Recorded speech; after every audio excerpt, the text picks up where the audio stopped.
السلام عليكم ورحمة الله وبركاته.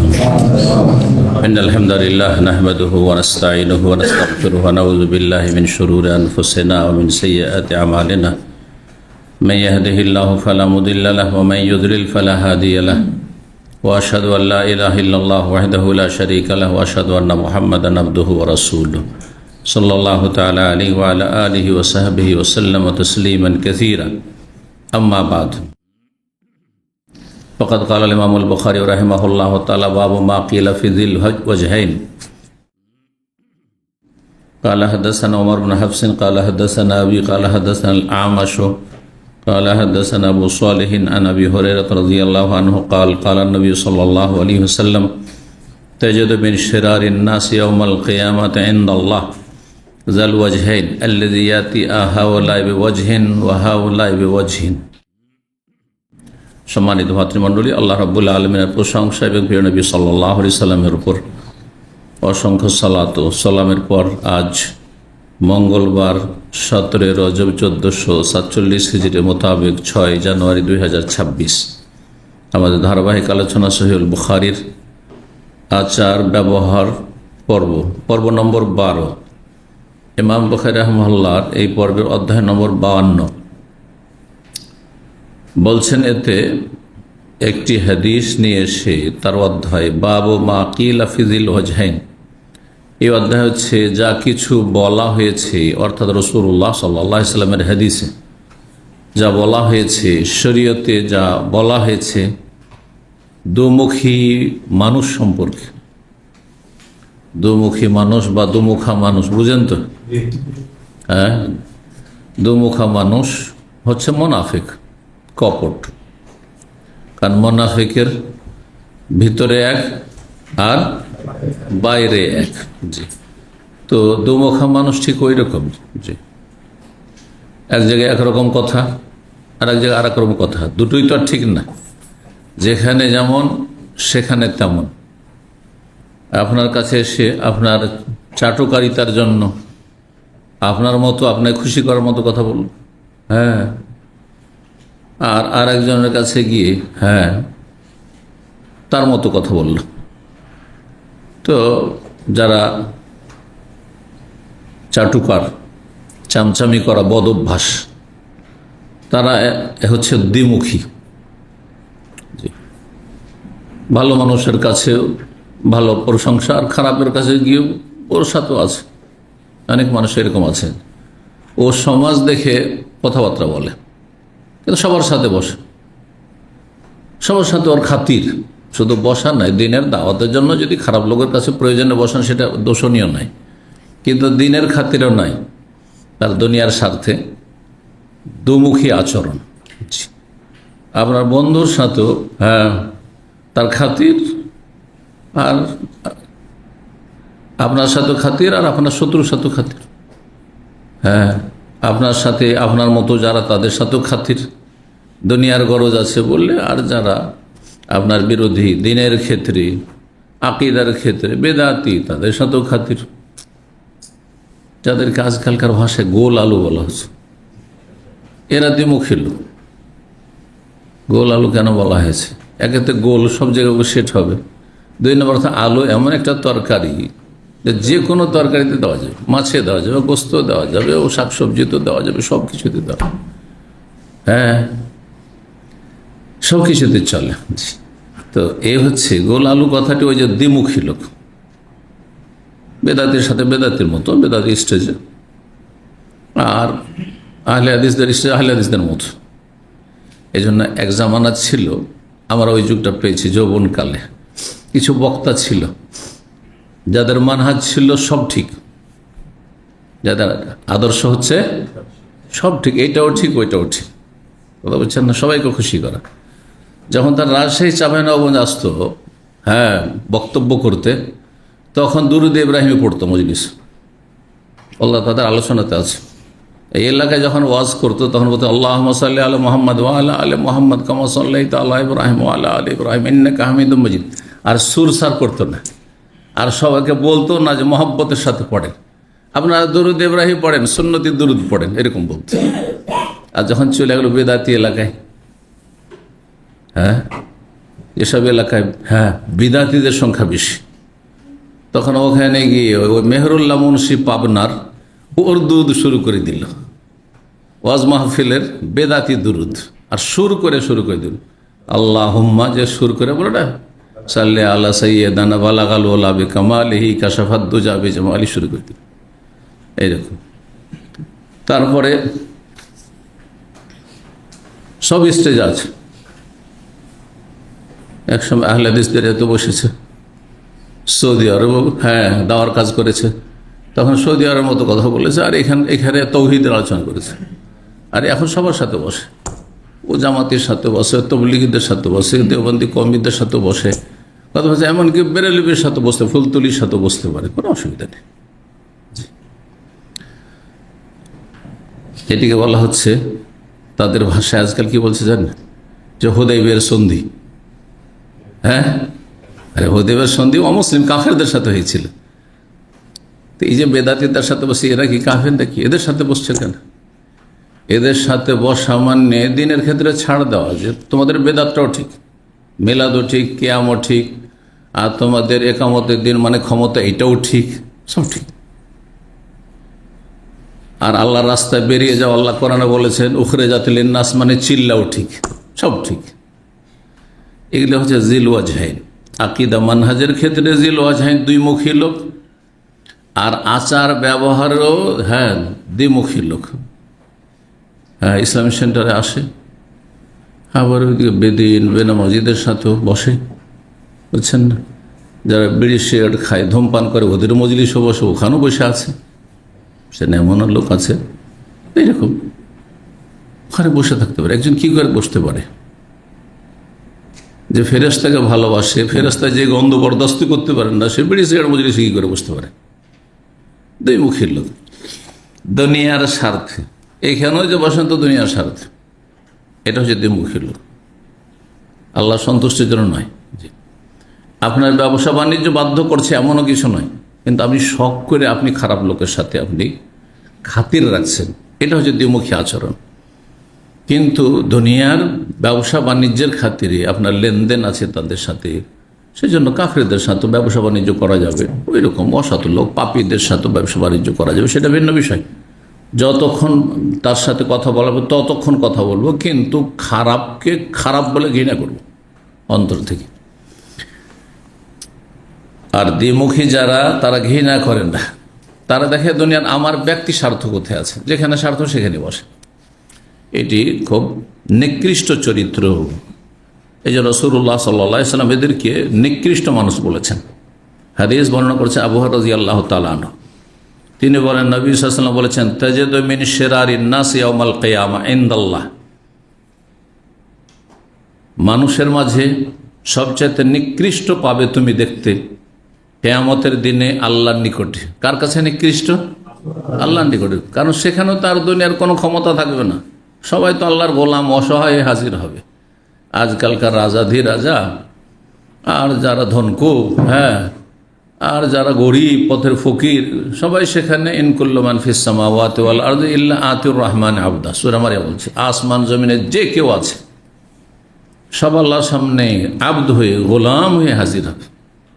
সেখানে আমির গরিবের পার্থক্য থাকবে না, কিচ্ছু থাকবে না। তো সেখানে আল্লাহর নিকটে যে ভালো সেই হচ্ছে ভালো, আর আল্লাহর নিকটে যে নিকৃষ্ট সে সবচেয়ে বেশি নিকৃষ্ট, হতভাগা, তা জাহান্নামে যেতে হবে। তুমি পাবে মিন শিরারিন নাসে, সবচেয়ে নিকৃষ্ট মানুষ কিয়ামতের দিনে, ইনদাল্লাহ, আল্লাহর নিকটে। কাকে? যাল ওয়াজহাইন, দ্বিমুখী লোককে, দুই মুখা মানুষকে। তারা কারা? বলছে আল্লাযী ইয়াতি হাওয়ালা বিওয়াজহিন ওয়া হাওয়ালা বিওয়াজহিন, যারা এক চেহারা নিয়ে, একরকম আচার আচরণ এদের সাথে মিশে, আবার ওদের সাথে আর এক রকম আচার আচরণ নিয়ে মিশে। এদের এখানেও তাল দেয়, ওখানেও তাল দেয়, ধর্মীয় ক্ষেত্রে হোক অথবা পার্থিব্য ক্ষেত্রে হোক। ধর্মীয় ক্ষেত্রে আরও বেশি মারাত্মক, কারণ এই তো মানুষ ধোঁকা খেয়ে যাবে। আমি আপনাদের সাথে সেই আকীদা মানহাজের লোকদের সাথেও বসি, আর যদি বেদাতীদের অনুষ্ঠান হচ্ছে, মাহফিল হচ্ছে, সেখানেও স্টেজে গিয়ে বিরাজমান থাকি, তাহলে মানুষ জাহান্নামে চলে যাবে। বুঝতেই পারবে না যে কাদের সাথে সম্পর্ক রাখতে হবে, কাদের থেকে এলেম নিতে হবে, কাদের থেকে নিতে হবে না। ভাববে যে শেখ যখন বসেছেন তো তাদেরও মধ্যে কল্যাণ আছে, না হলে কেন বসবেন?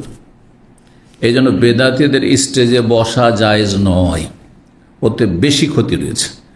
দুনিয়াদারদের স্টেজে বসলে কেউ অত ধোঁকা খাবে না। খুব বেশি বলবে যে উনি একজন ভালো মানুষ, আলেম মানুষ, নেক মানুষ। এই যারা দুনিয়াদার তাদের স্টেজে কেন? কিন্তু সবাই যারা দুনিয়াদার ওরা আমাদের ধর্মীয় আদর্শ নয়, ঠিক না? কিন্তু বেদাতিগুলোকে ধর্মীয় আদর্শ অনেকে মনে করে, বরং অধিকাংশই মনে করে। এই জন্য বেদাতিদের সাথে বলছে বৃহৎ কিসের জন্য?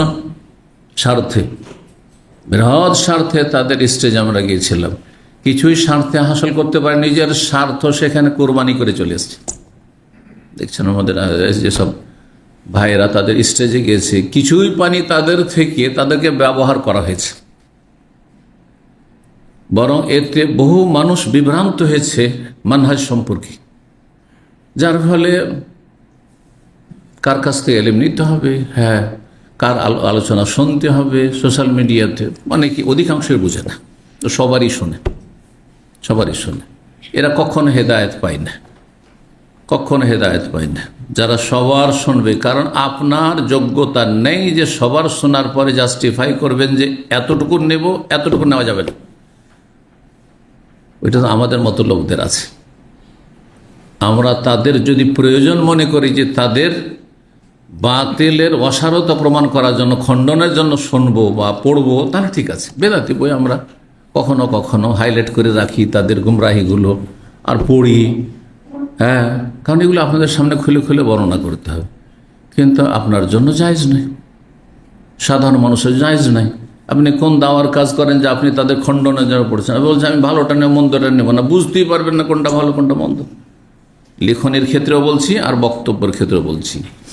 এই জন্য আজকালকার সোশ্যাল মিডিয়াতে সব রকম লোকের আলোচনা শুনবেন না।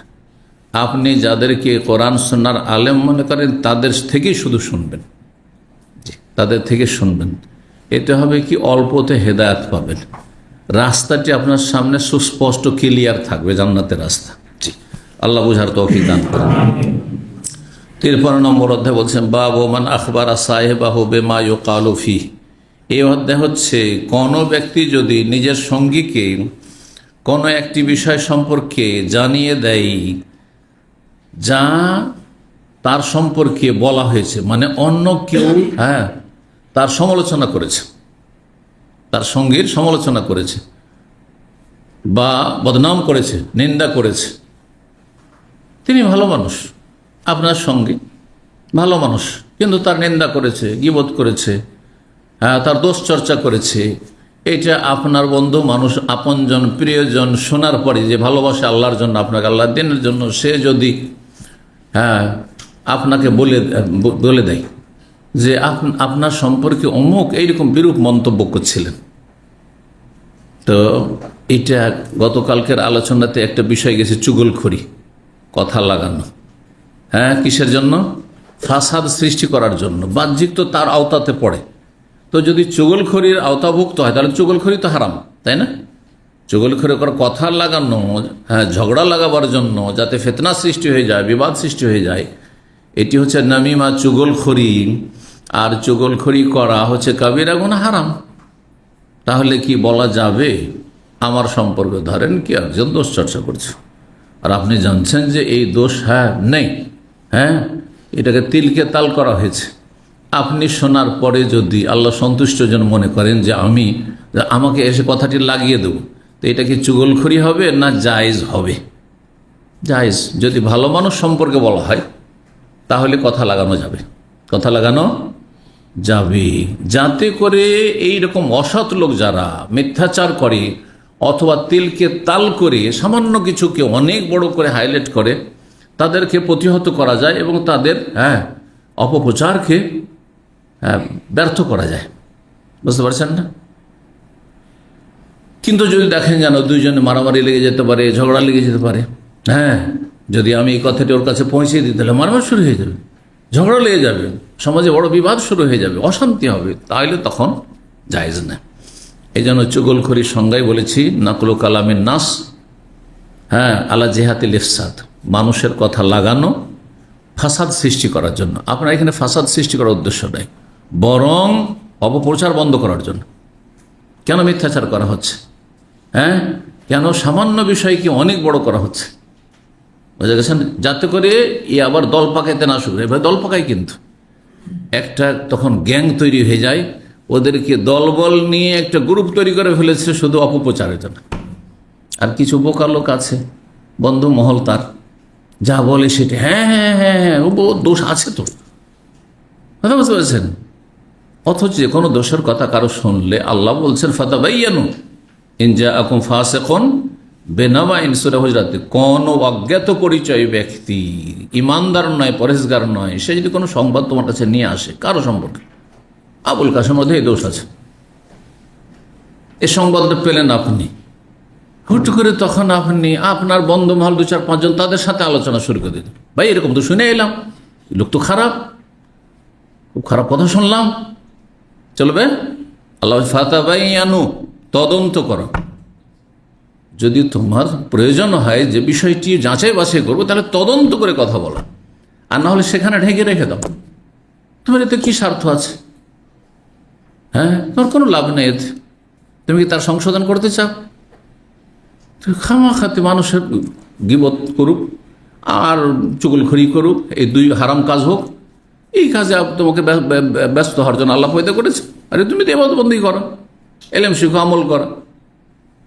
যদি তোমাকে যাচাই বাছাই করতে ইচ্ছা হয় তাহলে করো, কিন্তু এমনিতে যাচাই বাছাই ছাড়াই বর্ণনা করা শুরু করবে শুধু শুনে শুনে, তাহলে তুমি আর এক মিথ্যুক, আর এক হাদিস ফিট হবে, কাফা মিলমার একাদেবান আই ইউহাদ্দিসা বিকুল্লি মা সামিয়া। মানুষের মিথ্যাবাদী হওয়ার জন্য, মিথ্যুক হওয়ার জন্য এতটা যথেষ্ট, যা শুনলো তাই বয়ান করে দিলাম, যা শুনলে তা বলে দিলেন। ভাই শুনলাম তো খুব খারাপ কথা রে ভাই, কেন শুনলে না বয়ান করে দিতে হবে? আপনি যদি মনে করেন যে না বিষয়টি আমি জানবো তাহলে জানেন, আর না হলে আপনার এতে গরজ নেই, না একটা টাকা ইনকাম আছে, না একটা নেকি আছে, পরের ম্যাটার, পরের বিষয়, ছেড়ে দেন, ওখানে নীরব হয়ে যান, সবচেয়ে ভালো। তো এখানে বিশেষ অবস্থায় চুগলখড়ির আওতাতে পড়লেও সেটা ফিতনা ফাসাদের জন্য নয়, বরং ভালো মানুষের মান ইজ্জত রক্ষা করার জন্য, ভালো মানুষকে শত্রু সম্পর্কে ওয়াকিফাল করানোর জন্য। এটা আর একটা উদ্দেশ্য থাকে। ধরেন আমার চারপাশে ঘুরছে সবসময়, আর আমি তাদেরকে খুব মনে করছি আন্তরিক ইসলামী সেন্টারে, হিতাকাঙ্ক্ষী মনে করছি, যথেষ্ট সময় দিচ্ছে, কিন্তু আপনি তাদের কাছে আপনি কোনো এমন খারাপ কথা শুনে ইসলামী সেন্টার সম্পর্কে অথবা আমার সম্পর্কে, আমি জানছি যে লোকগুলো তো ভালো, কারণ সবসময় এরা সময় দিচ্ছে, মুখলেস মানুষ, সব দার্সে আসছে, আপনি খারাপ কথা শুনেছেন, তখন আমাকে জানিয়ে দেওয়াটা উচিত হবে, যাতে করে যারা বিদ্বেষী তাদেরকে আমরা চিনতে পারি, সতর্ক হই তাদের থেকে। কথা বোঝা গেছে না? কারণ অনেক সময় তাদের কাছে আভ্যন্তরীণ কিছু কথা বলে দিলাম, আর এরা অসৎ, আমানত রক্ষা করলো না, খেয়ানতকারী, যেহেতু তারা হিতাকাঙ্ক্ষী দরদি নয়, বুঝতে পারছেন না? এটা উদ্দেশ্য থাকে। নবী করিম সাল্লাল্লাহু আলাইহি সাল্লাম সম্পর্কে, বিশিষ্ট প্রবীণ সাহাবায়ে কেরাম সম্পর্কে মুনাফিকরা যেসব সমালোচনা করত, সাহাবী শোনার পরে নবীর কাছে পৌঁছাতেন না? পৌঁছে দিতেন। সূরা মুনাফিকুন আছে, সূরা মুনাফিকুনের শানে নজুল রয়েছে, জি, তারা ওই তবুকের সফরে ছিল মুনাফিকরা সাহাবায়ে কেরামদের সাথে, আর তারপরে সাহাবায়ে কেরাম সম্পর্কে মন্তব্য করলো, বিরূপ মন্তব্য, যে এরা পেটুক, নাউজুবিল্লাহ, এরা পেট পুরে খাওয়া দাওয়া খুব পছন্দ করে, পেট পূজারী, নাউজুবিল্লাহ। যদি সাহাবী সম্পর্কে বলে পেট পূজারী, এরা কত খারাপ লোক। এখন এই কথাটি যদি সেখানে না বললে ঝামেলা হবে, দ্বন্দ্ব হবে, না বলবো না, থাক, চলবে? তাহলে তো শত্রু চেনা যাবে না যে কে শত্রু। তাহলে শত্রুকে চিহ্নিত করার জন্য নবী সাল্লাল্লাহু আলাইহি ওয়াসাল্লামের কাছে পৌঁছে দিলেন যায়েদ বিন আরকাম রাদিয়াল্লাহু তাআলা যে এইরকম বলছে। তারপরে এই মুনাফিক ইবনে উবাই মুনাফিক বলছে লা ইরজান ইলাল মাদিনাতি লা ইখরিজান্নাল আ'আজ্জু মিনহাল আযাল। আল্লাহ কোরআনে তার কথা বর্ণনা করেছেন আচ্ছা, ফিরে যাই মদিনা। যাওয়ার পরে এই যে মুহাজিরগুলো মক্কা থেকে এসে পেটুকগুলো সবগুলিকে মদিনা থেকে তাড়াবো। তাহলে এই কথাটা যদি না পৌঁছানো হয় নবী সাল্লাল্লাহু আলাইহি ওয়াসাল্লামের কাছে, তাহলে ভিতর ভিতর ষড়যন্ত্র করবে, হ্যাঁ, রাসূলুল্লাহ সাল্লাল্লাহু আলাইহি ওয়াসাল্লামের বিরুদ্ধে আর সাহাবায়ে কেরামদের বিরুদ্ধে, মুহাজিরিনদের বিরুদ্ধে, তাই না? তো বিশেষ পরিস্থিতিতে আপনাকে জানিয়ে দিতে হবে যে এরা শত্রু, আপনি বন্ধু মনে করছেন, কারণ আপনার আব্বা খুব খাতির রাখছে এখনো একজন গ্রামবাসীর সাথে, আপনার মা খুব খাতির রাখছে, আর আপনি শুনেছেন যে আপনার পরিবার সম্পর্কে তাদের বিরূপ মন্তব্য, তারা জানেন না, সাদা সিধা মানুষ, তাহলে অবশ্যই সতর্ক করতে হবে বাপ মাকে, এদের থেকে সতর্ক সাবধান, এরা এই ধরনের কথাবার্তা বলেছে আপনার সম্পর্কে। কিন্তু যদি দেখা যায় না মারামারি শুরু হয়ে যাবে, হ্যাঁ, দুই দলে, না, তখন ফিতনা ফাসাদ হইতে দেবেন না, এমন কিছু করবে না যেটাতে ফিতনা ফাসাদ হয়। সংশোধনমূলক উদ্দেশ্য যদি থাকে অথবা কারো অনিষ্ট থেকে রক্ষা করা থাকে উদ্দেশ্য, ভালো উদ্দেশ্য এগুলো, তাহলে একজনের কথা আরেকজনকে লাগানো যাবে, যে কথাটি বলছিলাম। এই অধ্যায়টি ইমাম বুখারী এই জন্য নিয়ে এসেছেন যে এটা চুগলখড়ির অন্তর্ভুক্ত, হারামের অন্তর্ভুক্ত নয়, বরং অনেক সময় সেটি জায়েজ আর অনেক সময় ওয়াজিব, না বললে ক্ষতি হয়ে যাবে। 6059 নম্বর হাদিস বর্ণনা করেছেন ইমাম মাসউদ রাদিয়াল্লাহু তাআলা আনহু। তিনি বলেন, কাসামা রাসূলুল্লাহ সাল্লাল্লাহু আলাইহি ওয়াসাল্লাম কিসমাতান, রাসূলুল্লাহ সাল্লাল্লাহু আলাইহি ওয়াসাল্লাম একদিন ধন সম্পদ ভাগ বন্টন করলেন, সাহাবায়ে কেরামদেরকে গনিমতের ধন সম্পদ বাইতুল মালের ভাগ বন্টন করে দিলেন। ফাকাল রাজুল আনসার, জনৈক আনসারী লোক, আনসার বংশের কিন্তু ছিল মুনাফিক, কারণ মুনাফিকরা তো আনসারী বংশেরই ছিল, আওস খাজরাজ বংশেরই ছিল। জনৈক আনসারী লোক বলে, ওয়াল্লাহি মা আরাদা মুহাম্মাদুন বিহাযা ওয়াজহাল্লাহ, কখনো একজন মুমিন আনসারী হোক আর মুহাজির যদি খাঁটি মুমিন কখনো মুহাম্মদ বলবে না সাল্লাল্লাহু আলাইহি ওয়াসাল্লাম, কি বলে রাসূলুল্লাহ বলে, তাই না? আর এইরকম খারাপ কথা বলতে পারে না নবী সাল্লাল্লাহু আলাইহি ওয়াসাল্লামের শানে। কি বলেছিল সেই ব্যক্তি মুনাফিক, আল্লাহর কসম করে বলছি, আমরা এরা কসম করতো আল্লাহর, যে আল্লাহর কসম করলে যে ভালো মানুষ হয়ে যায় এটা নয়, কথাই কথাই শুধু কসম কসম, হ্যাঁ, না, এটা ভালো লক্ষণ নয়। জি, ওয়াল্লাহি আল্লাহর কসম করে বলছে, মা আরাদা মুহাম্মাদুন, মুহাম্মদ সাল্লাল্লাহু আলাইহি সাল্লাম এই ভাগ বন্টন দিয়ে আল্লাহর সন্তুষ্টি উদ্দেশ্য করেননি, মানে আল্লাহকে রাজি করা তার উদ্দেশ্য নয়, দুনিয়ার স্বার্থে এটা করেছেন, স্বজন প্রীতি করেছেন, নাউযুবিল্লাহ। যেমন তেমন কথা, যেমন তেমন কথা নাকি, অবশ্য মারাত্মক কথা। জি, যারা আমাদের ইসলাম সেন্টার এরকম হয়েছে আপনাদেরকে বলি অবগতির জন্য, কারণ কিছু অসৎচক্র মাঝে মধ্যে থাকতে পারে, যারা সবসময় খেদমত করত, এর আগে যারা খেদমত করেছে যথেষ্ট সময় দিয়েছে, এই নয় যে 27 বছর আগে থেকে এখন পর্যন্ত কন্টিনিউ আছে, কেউ 2 বছর 3 বছর করেছে চলে গেছে, আবার 2-3 বছর 5 বছর 10 বছর করেছে চলে গেছে, বুঝছেন না? পুরোনোগুলো খুব কমই আছে। তো যে কোনো একটা সময় ছিল, যে সময় যারা কাছাকাছি সব বেশি বেশি সময় দিত, তাদের সম্পর্কে তুই একজন ভাই, তাদের কি ধারণা ছিল বা কীরকম মন্তব্য করতো, বিরূপ মন্তব্য, এরা শাইখের কাছে গিয়ে চামচামি করে, এই ভাষাগুলো ব্যবহার করেছে।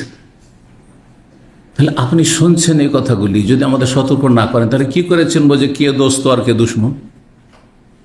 তার সাথে শত্রুতা রাখার জন্য নয়, তাদের থেকে সতর্ক সাবধান হওয়ার জন্য।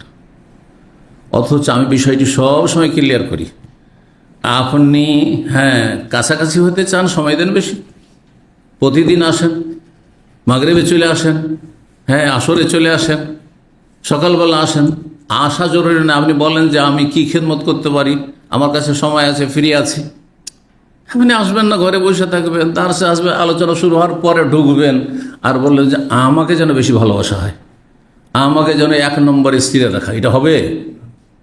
বোঝার চেষ্টা করি বিষয়টি, ক্লিয়ার কথাবার্তা বলছি। তো থাকবে কিছু, ধানে কিছু চিটা থাকবে, জমিতে কিছু ফসলের সাথে আগাছা থাকবেই, কিন্তু যেন কম থাকে, বেশি নয়। বেশি হইলে সমস্যা, আর সামান্য থাক, ওগুলোতে কোনো পরোয়া নেই, সামান্য থাকবেই। তো এই বিরূপ মন্তব্য যখন করলো, ইবনে মাসউদ বলছেন, ফাতাইতু রাসূলুল্লাহ সাল্লাল্লাহু আলাইহি ওয়াসাল্লাম, ইবনে মাসউদের ঘটনা, ইবনে মাসউদ নিজেই শুনছেন এই কথা, যে নবী সাল্লাল্লাহু আলাইহি সাল্লাম যে ভাগটা করলেন না, এটা আল্লাহ সন্তুষ্টির জন্য না, এই ভাগটা করা ঠিক হলো না। আউযুবিল্লাহ, ফাখবারতুহু, নবী সাল্লাল্লাহু আলাইহি ওয়াসাল্লামের কাছে এসে আমি জানিয়ে দিলাম যে এইরকম কথা বলছে অমুক ব্যক্তি। ফাতাম্মা আরা ওয়াজহুহু, রাসূলুল্লাহ সাল্লাল্লাহু আলাইহি ওয়াসাল্লাম চেহারা মোবারক সাথে সাথে মলিন হয়ে গেল, পরিবর্তন হয়ে গেল। মানুষ যখন একটু রাগান্বিত হয় চেহারা একটু কি হয়, পরিবর্তন হয়ে যায়, চেহারার রং পরিবর্তন হয়ে যায়। তারপরে আপনার একটু চলাফেরা পরিবর্তন হয়ে যায়। চেহারা দেখলে বোঝা যায় যে হাসি মুখে আছেন না রেগে আছেন, বোঝা যায় মানুষের হঠাৎ করে একটা পরিবর্তন।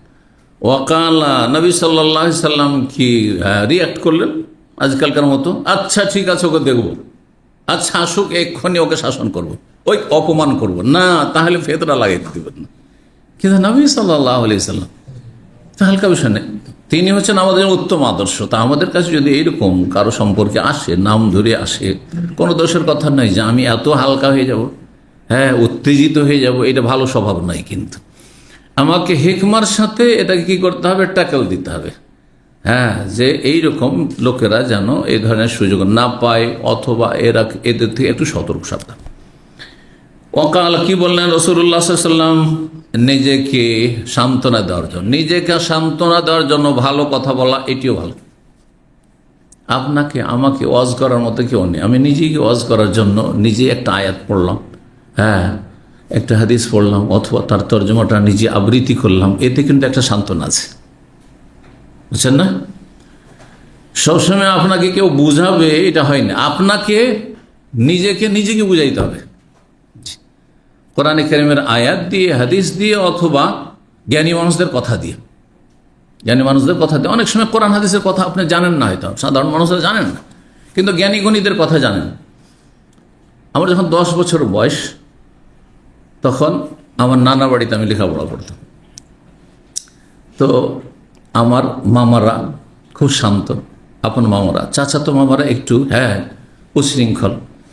তো একটুতেই সীমা লঙ্ঘন করতো, কোনো জমি জায়গা নিয়ে সামান্য একটু হইলেই সীমা লঙ্ঘন বাড়াবাড়ি করতো। একবার মারামারির মতো উপক্রম হয়ে যেত। জমি জায়গা যথেষ্ট সবারই ছিল। তো আমার নানা মামাদেরকে বুঝাইতেন, মনে আছে সেই কালের কথা, তো রেকর্ড হয়ে আছে একবারে। তো তখন থেকে মুখস্থ করেছি এই বাক্যটি। আমার নানা রাহিমাহুল্লাহ কোরআন হাদিস জানতেন, সাধারণ মানুষ, একজন গৃহস্থ মানুষ। তো ছেলেদেরকে বোঝাচ্ছে যে তোরা মারামারি করতে যাবি না, ধৈর্যের গুণ ভালো, লোকে বলে ঢিলে, এটা গ্রাম্য কথা। ধৈর্যের গুণ মানে উপকারিতা ভালো, কিন্তু লোকে যখন দেখবে যে মার খাওয়া ধৈর্য ধরে নিল, বলছে লোকটা কি কাপুরুষ রে, মানে আমি ঢিলা লোক, একেবারে কাপুরুষ, মার খেয়ে লাত খেতে এলো, মারতে এলো, এত গাল দিল, কিছুই বললো না।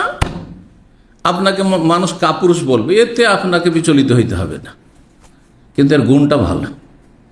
মারামারি হলো না, খুনের ঘটনা হলো না। পক্ষান্তরে আর একটা গোত্র ছিল, তাদের সাথে এরকম জমি জায়গা সামান্য একটু আইল নিয়ে লড়াই শুরু হলো, মানে ঝগড়া শুরু হলো। ঝগড়া হইতে হইতে একদিক ওলা লাঠি নিয়ে এসে দিল মেরে, আর একদিন অস্ত্র এসে দিল আঘাত করে, চোখের সামনে মার্ডার হয়ে গেল। বলছিলাম এই ঘটনা, চোখের সামনে একটি মার্ডার আমি এরকম দেখেছি, সামান্য জমি জায়গা নেই। বুঝতে পেরেছেন? কারণ দুই পক্ষ ধৈর্য ধরছে না, স্বাভাবিক হবে এরকম দুর্ঘটনা। অথচ যারা কোরআন হাদিস জানে তাদের জন্য এই প্রবাদটির কোনো প্রয়োজন নেই। ইন্নাল্লাহ মা'আস সাবিরিন ওয়াল্লাহু ইউহিব্বুস সাবিরিন। ধৈর্যশীলকে আল্লাহ ভালোবাসেন, ধৈর্যশীলদের সাথে আছেন। ধৈর্যশীলদেরকে আল্লাহ পূর্ণ মাত্রায় কিয়ামতের দিনে বদলা দেবেন। ইন্নামা ইউওয়াফাস সাবিরুনা আজরাহুম বিগাইরি হিসাব। বহু আয়াত ধৈর্যের, সবরের ফজিলতে আছে, ঠিক না? মার খেতে হয়ে গেলেন আপনি, অনেক ভালো। মারামারি চাইতে, দুই পক্ষ থেকে মারামারি হলে এটা মার্ডার হয়ে যেতে পারে। তো অনেক সময় রাস্তাঘাটে আপনারা অনেকে ধৈর্য ধরতে চান না, না নিজেকে কন্ট্রোল করতে শিখুন। আমাদের একজন দিনী ভাই ইসলামী সেন্টার আসতো, লিমুজিন ট্যাক্সি চালাইতো, জুমার দিনে সকালবেলা এইখানে আপনার যে আপনার আছে না কুফা ব্রোস্টেড, আপনার ওই যে আপনার যেটাকে বলা হচ্ছে টেলিমনের অপোজিটে ওই সাইডটাই, ওখানে সকাল সকাল একজন প্যাসেঞ্জার আগে ধরেছে ওই আমাদের বাংলাদেশি ভাই। তখন আর একজন মেসরি এসে ওর কাছ থেকে প্যাসেঞ্জারকে ট্রেনে কেড়ে নিয়ে নিজের গাড়িতে উঠিয়ে নিল। যখন উঠিয়ে নিল, যাওয়ার পর ওর গাড়ির কাছে দাঁড়িয়ে গেল, গাড়ি নিয়ে এগোতে দিবেন না। বলছে যে এটা তো আমার প্যাসেঞ্জার, আমি তুই নিলি কেন? তখন সে একেবারে মারামারি, মানে এমন মারামারি মারেনি, ভালোই মার খেতে হইল, বাংলাদেশি ভাইকে ভালোই মার খেতে হইল। লাভটা কি হলো? কিছু লাভ হলো না। শেষে কেসে গিয়ে কিছুই হলো না, কিছুই পেল না। এগুলো সাধারণ মারামারি কেস। হ্যাঁ, রক্ত না ঝরলে মার খেয়ে কিছু, এমন কোনো কেস কিছুই হলো না। লাভটা কি হলো? মার খেলেন, প্যাসেঞ্জারটা পেলেন না, অথচ ততক্ষণে ওই প্যাসেঞ্জার ছেড়ে দিলে হইতে পারে আল্লাহ আপনার জন্য 10 টাকার প্যাসেঞ্জার ছেড়েছিল 50 টাকার প্যাসেঞ্জার দিতে পারে। আমাকে বহু ভাইয়েরা এরকম, ট্যাক্সিওয়ালার একসময় খুব বেশি আমাদের সেন্টারে আসতো। বুঝে শেখ, আজকে একটা দিনের কাজে ছিলাম, তো চিন্তা করলাম যে এই দিনের কাজটা করি। তো প্যাসেঞ্জার চলে এসেছিল, সেই সময় পেয়ে গেলাম 10 টাকার প্যাসেঞ্জার ছেড়ে দিলাম, 10 টাকার প্যাসেঞ্জার ছেড়ে দিলাম।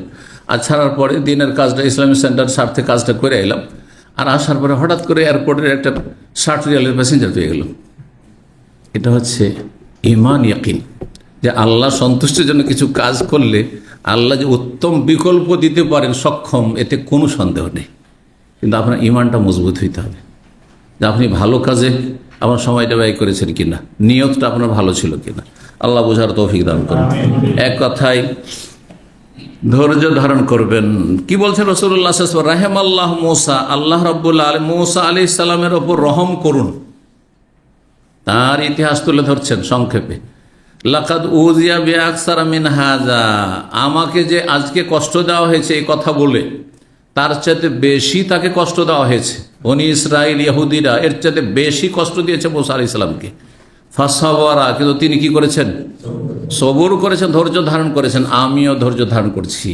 হ্যাঁ, প্রতিক্রিয়া দেখাচ্ছে না। এই কেন বললে এই কথা যে আমি ন্যায় বিচার করি না, আমি দুনিয়ার সাথে স্বজন প্রীতি করি? না, কখনো নবী সাল্লাল্লাহু আলাইহি ওয়াসাল্লাম করতে যাননি। বা নবী সাল্লাল্লাহু আলাইহি ওয়াসাল্লামকে সাহাবীর এসে বলেছেন, ওমর বলেছেন, ইয়া রাসূলুল্লাহ, মুনাফিক এই ধরনের কথা বলেছে, বিভিন্ন সময় হয়েছে। এক্ষুনি আমাকে অনুমতি দেন, দানি আদরে বাউনো কাহাজাল মুনাফিক, একটু আমাকে আপনি পারমিশন দেন, এ মুনাফিকের গর্দন উড়িয়ে দিচ্ছি আমি এক্ষুনি গিয়ে। বুঝছেন? ইবনে উবাই মুনাফিকের ছেলে আব্দুল্লাহ, তিনি বিশিষ্ট সাহাবী ছিলেন, বিশিষ্ট সাহাবী, এই সবচেয়ে বড় মুনাফিকের ছেলে, আবার বিশিষ্ট সাহাবী, পরিষ্কার সাহাবী আব্দুল্লাহ বিন উবাই। তিনি একটা গুজব শুনতে পেলেন যে নবী সাল্লাল্লাহু আলাইহি ওয়াসাল্লাম নাকি আমার বাপকে হত্যা করার হুকুম দিয়ে দিয়েছেন। তো যে কোনো সাহাবী হত্যা করে দিতে পারে। চলে আসলেন রাসূলের কাছে, এসে কি না আমার বাপকে হত্যা করতে পারবে না নাকি? জাতীয়তা, এর নাম জাতীয়তা, যে আমার বাপ ও কাফের হইল আমার কাছে। না না না না, ইসলামে এই সুযোগ নাই। গতকালকে জাতীয়তা সমাজ যথেষ্ট বলেছি। কি বলে, ইয়া রাসূলুল্লাহ, শুনলাম নাকি আমার আব্বাকে হত্যার আপনি নির্দেশ দিয়েছেন, যদি দেন তাহলে আর কাউকে দিয়ে না, ওইটা আমাকেই দেন। কারণ আমি যদি হত্যা করি তাহলে রিয়াকশন দেখাবার কেউ নেই, কিন্তু অন্য কেউ যদি হত্যা করে দেয়, তো যতই আমি হয়তো চেষ্টা করি, বাপের মায়া হিসাবে যখনই আমার বাপের খুনিকে দেখবো একটু মনটা খারাপ হবে যে তোর হাতে আমার বাপ খুন হয়েছে, ঠিক না? এইটা যেন না হয়। এখানে আমার ইমানের পরীক্ষা তখন। তা আমি এই ইমানের পরীক্ষা পড়তে চাই না। কেমন ইমান ছিল তারা চিন্তা করে, যে আমি হত্যা করবো আমার বাপকে। সে আল্লাহর দুশমন, রসুলের দুশমন, ইসলামের দুশমন, সে আমার কেউ না। আল্লাহু আকবার। কিন্তু নবী সাল্লাল্লাহু আলাইহি ওয়াসাল্লাম কি বলেছেন? না, চলবে না, কোনো মুনাফিককে হত্যা, কোনো মুনাফিকের নবী সাল্লাল্লাহু আলাইহি ওয়াসাল্লাম হত্যা করেননি। মুসলিম সমাজে যেসব নাস্তিকগুলিকে অনেকেই হত্যা করে ফেলে, অথবা মুশরিক, মাজার পূজারী কে হত্যা করেছে, এগুলো হারাম। যে নবী সাল্লাল্লাহু আলাইহি ওয়াসাল্লাম বাহ্যিক যারা মুসলিম মুনাফিক, তাদের কাউকে একজনকে হত্যা করেন। কেন? যাতে ইসলামের শত্রুরা সুযোগ না পায়। লে আল্লাহ ইয়কাল ইন্না মুহাম্মাদান ইয়াকতুলু আসহাবু, মুহাম্মদ কেমন মানুষ, কেমন পাষাণ মানুষ, কেমন নিষ্ঠুর মানুষ, যে নিজের সাথী সঙ্গীকে খুন করছে। মানুষ তো বুঝবেন না যে এটা মুসলিম না, এটা নাস্তিক, ইসলামের দুশমন। জন্মসূত্রে যারা কাফের তার চাইতে নিকৃষ্ট এই নাস্তিক। মানুষ তো বুঝবেন এ মুশরিক, মাজার পূজারী, লক্ষ লক্ষ লোকে মাজার পূজা করাচ্ছে, এ হচ্ছে ইবলিস, শয়তান। মানুষ বুঝবেন, মানুষ বলে এ তো একজন আলেম, এই আলেমকে খুন করে দিল। কথা বুঝতে পারছেন? এই জন্য জায়েজ না, কোন মুনাফিককে নবী সাল্লাল্লাহু আলাইহি ওয়াসাল্লাম হত্যা করার নির্দেশ দেননি। এই জন্য যারা মুসলিম দেশে রাসূলুল্লাহ সাল্লাল্লাহু আলাইহি ওয়াসাল্লামকে গালমন্দ করেছে অথবা আল্লাহকে গাল দিয়েছে, ইসলামের বিরুদ্ধে কোনো বিরূপ মন্তব্য করেছে, হ্যাঁ, রাতের অন্ধকারীদের হত্যা করে, এটা ইসলামের তরিকা নয়। এতে ফিতনা ফাসাদ সৃষ্টি হবে। জি। 54 নম্বর অধ্যায় বা মা ইউকরাহু মিনাত তামাদুহ। এই অধ্যায় হচ্ছে নিন্দনীয় হচ্ছে কারো প্রশংসা করা চোখের সামনে, চোখের আড়ালে প্রশংসা করেন, কিন্তু আসল হচ্ছে চোখের সামনে কারো যদি গুণগান করেন এটা নিন্দনীয়, এটা আসল। ব্যতিক্রম জায়েজ রয়েছে, সব কিছু কিন্তু ব্যতিক্রম আছে। যারা গ্রামার পড়েছেন, হ্যাঁ, যে কোনো ভাষার দেখবেন গ্রামারে কিছু কায়দা আছে, হ্যাঁ, কায়দা আছে, সার্কুলার আছে, কিন্তু তার কি আছে, হ্যাঁ, এক্সেপশনাল, এগুলো ব্যতিক্রম, এগুলো ব্যতিক্রম। তো ঠিক ওই রকমই শরীয়তের যে ফিকহের বিধান, ফিকহে মাসলা মাসাইল, একটা হচ্ছে আসল মাসলা, কিন্তু মাসলার ব্যতিক্রম কিছু আছে। যেমন বললাম চুগলখড়ি করা হারাম, এটা হচ্ছে আসল, কিন্তু হ্যাঁ বিশেষ ক্ষেত্রে বৃহৎ স্বার্থে, যেখানে ইসলাম আপনার স্বার্থ না, ইসলামের স্বার্থে আল্লাহর সন্তুষ্টির জন্য চুগলখড়ি করা জায়েজ, অনেক সময় আছে। যেমন নবী সাল্লাল্লাহু আলাইহি ওয়াসাল্লামের কাছে এসে বলে, ইয়া রাসূলুল্লাহ, এই লোক বলেছে এরকম আপনাকে, ঠিক না? গীবত করা হচ্ছে হারাম, কিন্তু কখনো ওয়াজিব, ব্যতিক্রম হচ্ছে কখনো ওয়াজিব, কখনো জায়েজ। গতকালকেও বলেছি গীবতের আলোচনা বা তার আগে আলোচনা যখন এসছে। তো সামনে প্রশংসা করলে অধিকাংশ মানুষ হচ্ছে হালকা, বেলুনের মতো, প্রশংসা করলে বেলুনের মতো ফুলে যাবে। আর যদি বেলুনের মতো ফুলে যায় তো বাস্ট হয়ে যাবে, হ্যাঁ, বাস্ট হয়ে যাবে, মানে অহংকারী হয়ে যাবে, নষ্ট হয়ে যাবে, বুঝছেন না? এই জন্য সামনে প্রশংসা না করে, যদি জানেন যে লোকটি ভালো, চোখের আড়ালে প্রশংসা, আপনি যদি তার হিতাকাঙ্ক্ষী হন তাহলে চোখের আড়ালে প্রশংসা করবেন, হ্যাঁ, যাতে করে তার মান সম্মান বাড়ে। কিন্তু সামনে প্রশংসা করাই অধিকাংশ ক্ষেত্রে চাটুকারিতা কাজ করে। আপনি সামনে প্রশংসা করে কিছু স্বার্থ হাসিল করতে চাইছেন, তার থেকে তার অন্তর্জয় করতে চাইছেন, তার ভালোবাসা হাসিল করতে চাইছেন, অথবা তার কাছ থেকে কিছু চাইছেন। মন্ত্রী, মিনিস্টারের, এমপির, চেয়ারম্যানের সামনে গিয়ে প্রশংসা করে, চেয়ারম্যান সাহেব, হ্যাঁ, আপনি না হইলে এলাকায় শান্তি থাকবে না। আর পিছনে গিয়ে বলছি আল্লাহর দুশ্মন, জাতির দুশ্মন, মুনাফিকি কথা এগুলো, তাই না? আচ্ছা, যদি এটা নাও করেন, আপনি সত্যি সত্যিও বলেন, তবুও কিন্তু এই জাহেল চেয়ারম্যান, এই জাহেল এমপি, দিন সম্পর্কে জ্ঞান নেই, ও ফুলে বাস্ট হয়ে যাবে। আরে বাপরে, আমার মতো কোনো নেতাই নেই, বুঝতে পারছেন না? এই জন্য সামনে প্রশংসা করা ভালো না, ইউকরাহু, ঘৃণিত হচ্ছে সামনে প্রশংসা করা। কিন্তু বিশেষ পরিস্থিতি যদি বুঝেন যে উনি এত আল্লাহ ভীরু যে ওনার বাস্তবতা যদি ওনার সামনে তুলে ধরি তো ওনার মধ্যে অহংকার আসবে না, আরও নমনীয় হয়ে যাবে, আরও চোখে পানি চলে আসবে আল্লাহ শুকরিয়া আদায় করতে গিয়ে, তাহলে বলা জায়েজ আছে, হ্যাঁ। অথবা বিশেষ বিশেষ ক্ষেত্রগুলিতে প্রশংসা করা যায়, যেখানে প্রয়োজন আছে এই সময়টাই তার প্রশংসা করার। তো আশা করি বুঝতে পেরেছেন।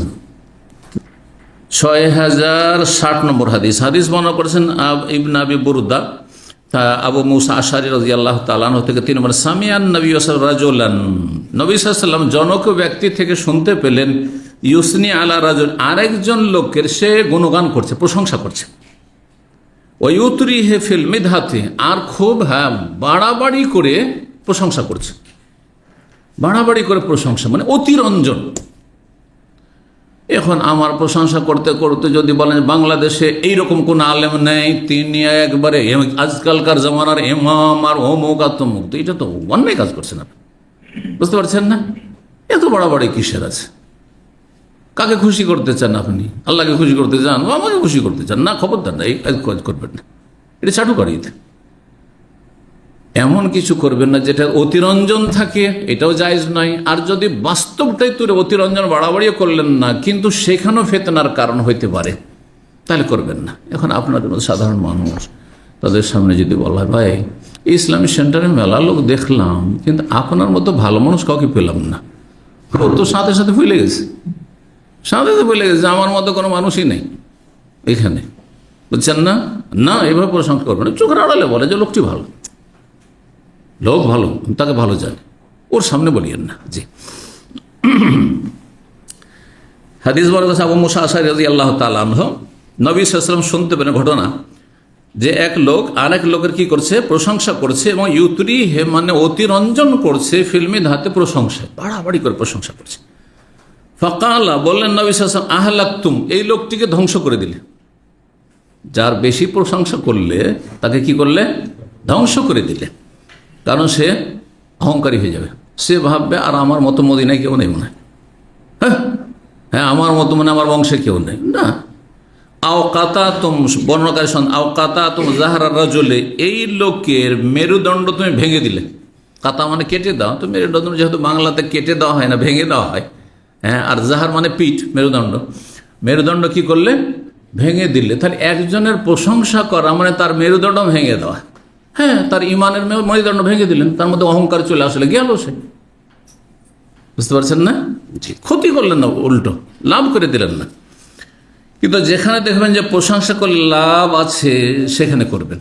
আমি যারা বক্তব্য করবেন আপনাদের মধ্যে গিয়ে দেশে গ্রামে, ওদেরকে পরামর্শ দিচ্ছি। অনেকেই আমাদের দেশে কিছু আলেম খুতবায় উঠেছে অথবা মাহফিলে ওয়াজ করতে উঠেছে, বলছে যে ভাইরা আমার, আমি এলেমের ইয়েতিম। প্রথমখানে বলছে এলেমের মিসকিন, আমার কাছে কোনো এলেম টেলেম নাই। আরে যেইটুকু আছে আপনি এই জায়গাটি এই কথা বলার নয়। যেখানে আপনি ওদেরকে এলেম দিতে চাইছেন, তখন এই কথা আপনি এটাও বলিয়েন না যে আমি আল্লামা হয়ে এসেছি সৌদি আরব থেকে, আর আমি অনেক কিছু শিখে এসেছি, একবারে ডিগ্রি করে এসেছি, এইসবও বলতে চান না। আর এটাও বলবেন না যে আমি আপনাদের মতো একজন মানুষ, আর আপনাদের চেয়ে আমার কাছে কোনো এলেমই নাই, এলেমের গরিব আমি। আর তারপরে লেকচার দিতে লাগলো। আপনার লেকচারের কোনো মূল্য থাকবে ওদের কাছে? এই কাজটি অনেকে করে আপনাদের মধ্যে, না এই কাজটা করবেন না। ক্ষেত্র বিশেষ যেখানে তাওয়াজু, নমনীয় হওয়ার পরে সেখানে নমনীয় হবেন। আর যেখানে আপনি নিজে স্পিচ করছেন, বক্তব্য দিচ্ছেন, তখন আপনি আপনার কথার যাতে মূল্যায়ন হয় লোকের সামনে, তখন আপনি বলবেন না যে আমি কিছু যাই না। আরে কিছু যাই না তো বলছেন কেন? বলছেন না, এটা ভুল তরিকা আসলে। জি, যারা বুঝে না টেকনিকটা, তারা এই ভুলটা করে। তখন আর তার কথার মূল্য, ভালো ভালো কথা বলছে, তারপরে শুনে না, ও তো কিছুই জান না বলছে। বুঝছেন না? না, এরকম কাজ করবেন না, ক্ষেত্র বিশেষ। কিন্তু যেখানে ধরেন আপনার প্রশংসা করতে লেগেছে কেউ, না ভাই আমার চেয়ে তো বড় বড় আলেম আছে, কি বলছেন এগুলো কথা, এগুলো অবাস্তব কথা, বাড়াবাড়ি করলেন আপনি। তখন বলেন আপনি মাথায় বাড়ি দেন, আপনি তাও বাড়াবাড়ি করছেন আপনি।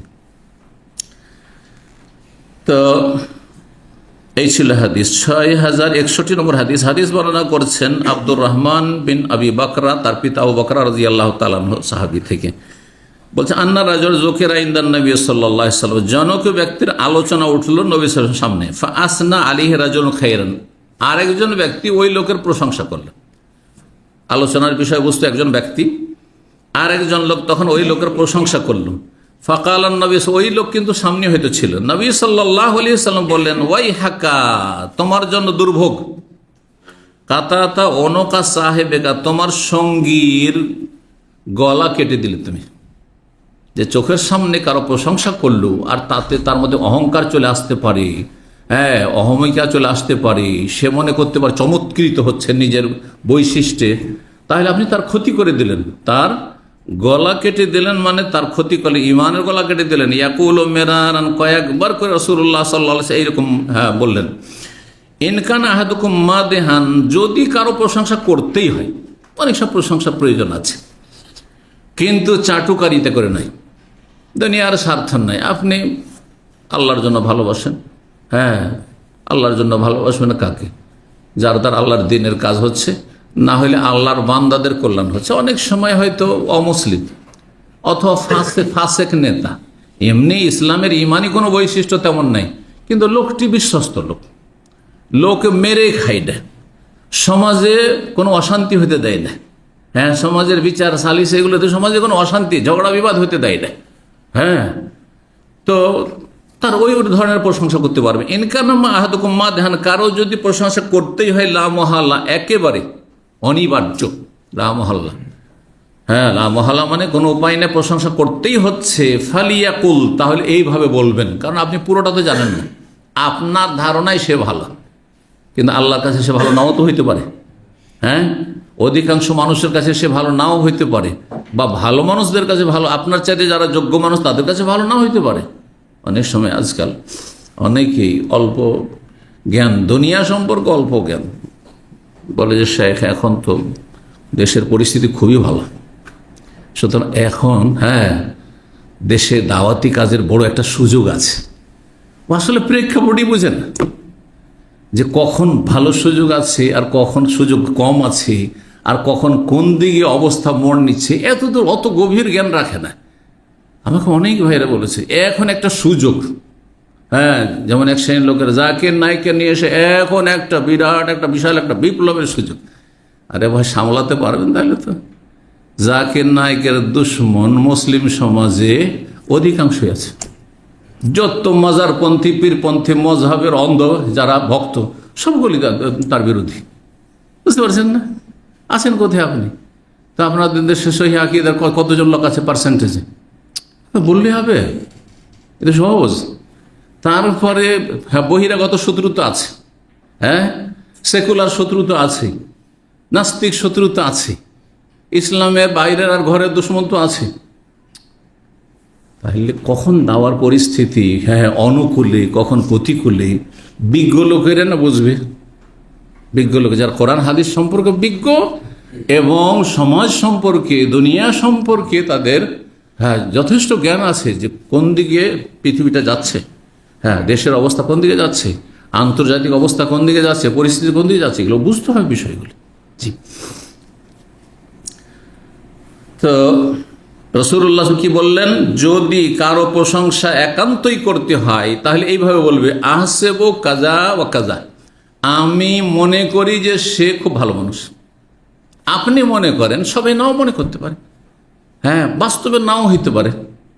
এই জন্য আমাদেরকে, আমরা মদিনা ইউনিভার্সিটি যখন পাশ করি তখন আমাদের ভবিষ্যতের জন্য আমরা সিনিয়র যেগুলো ওস্তাদ হইতো অথবা আপনার ধরেন হাদিস ফ্যাকাল্টির যিনি প্রধান রয়েছেন অথবা এরকম আরও বড় বড় শেখদের কাছ থেকে আমরা কিন্তু রিকমেন্ডেশন লেটার নিয়েছি। বুঝেন তো? রিকমেন্ডেশন লেটার মানে সুপারিশনামা, যে আমি ভালো মানুষ, ভালো ছাত্র, ইত্যাদি, আমার দাওয়ার ক্ষেত্রে আগ্রহ আছে বা দিনের জ্ঞান ভালো আছে, আমার দ্বারা কিছু ভবিষ্যতে হইতে পারে, যাতে করে আমার ভালো সুযোগগুলো ভবিষ্যতে আসে। বুঝতে পারছেন না? তো অনেকে এরকম আছে আমাদের কাছে এক সময়। তো ওখানে শেষখানে লেখা থাকতো এই কথাটি যে এই ছেলে খুব ভালো, এলমের ক্ষেত্রে, আমলের ক্ষেত্রে, দাওয়ার ক্ষেত্রে, আকিদা মানহাজের ক্ষেত্রে, আহসেবহু কাযালিকা, তাকে আমরা বা আমি এমনটাই মনে করি, ওয়াল্লাহু হাসিবহু, আল্লাহ তার সত্যিকারের বা সঠিক হিসাব গ্রহণকারী। আমি জানি না ভিতরের খবর, হতে পারে আজকের সহি আকীদা কালকে আহলে কোরআন কাদিয়ানি হয়ে যেতে পারে, কালকে আর কিছু হয়ে যেতে পারে, পারে না হচ্ছেও।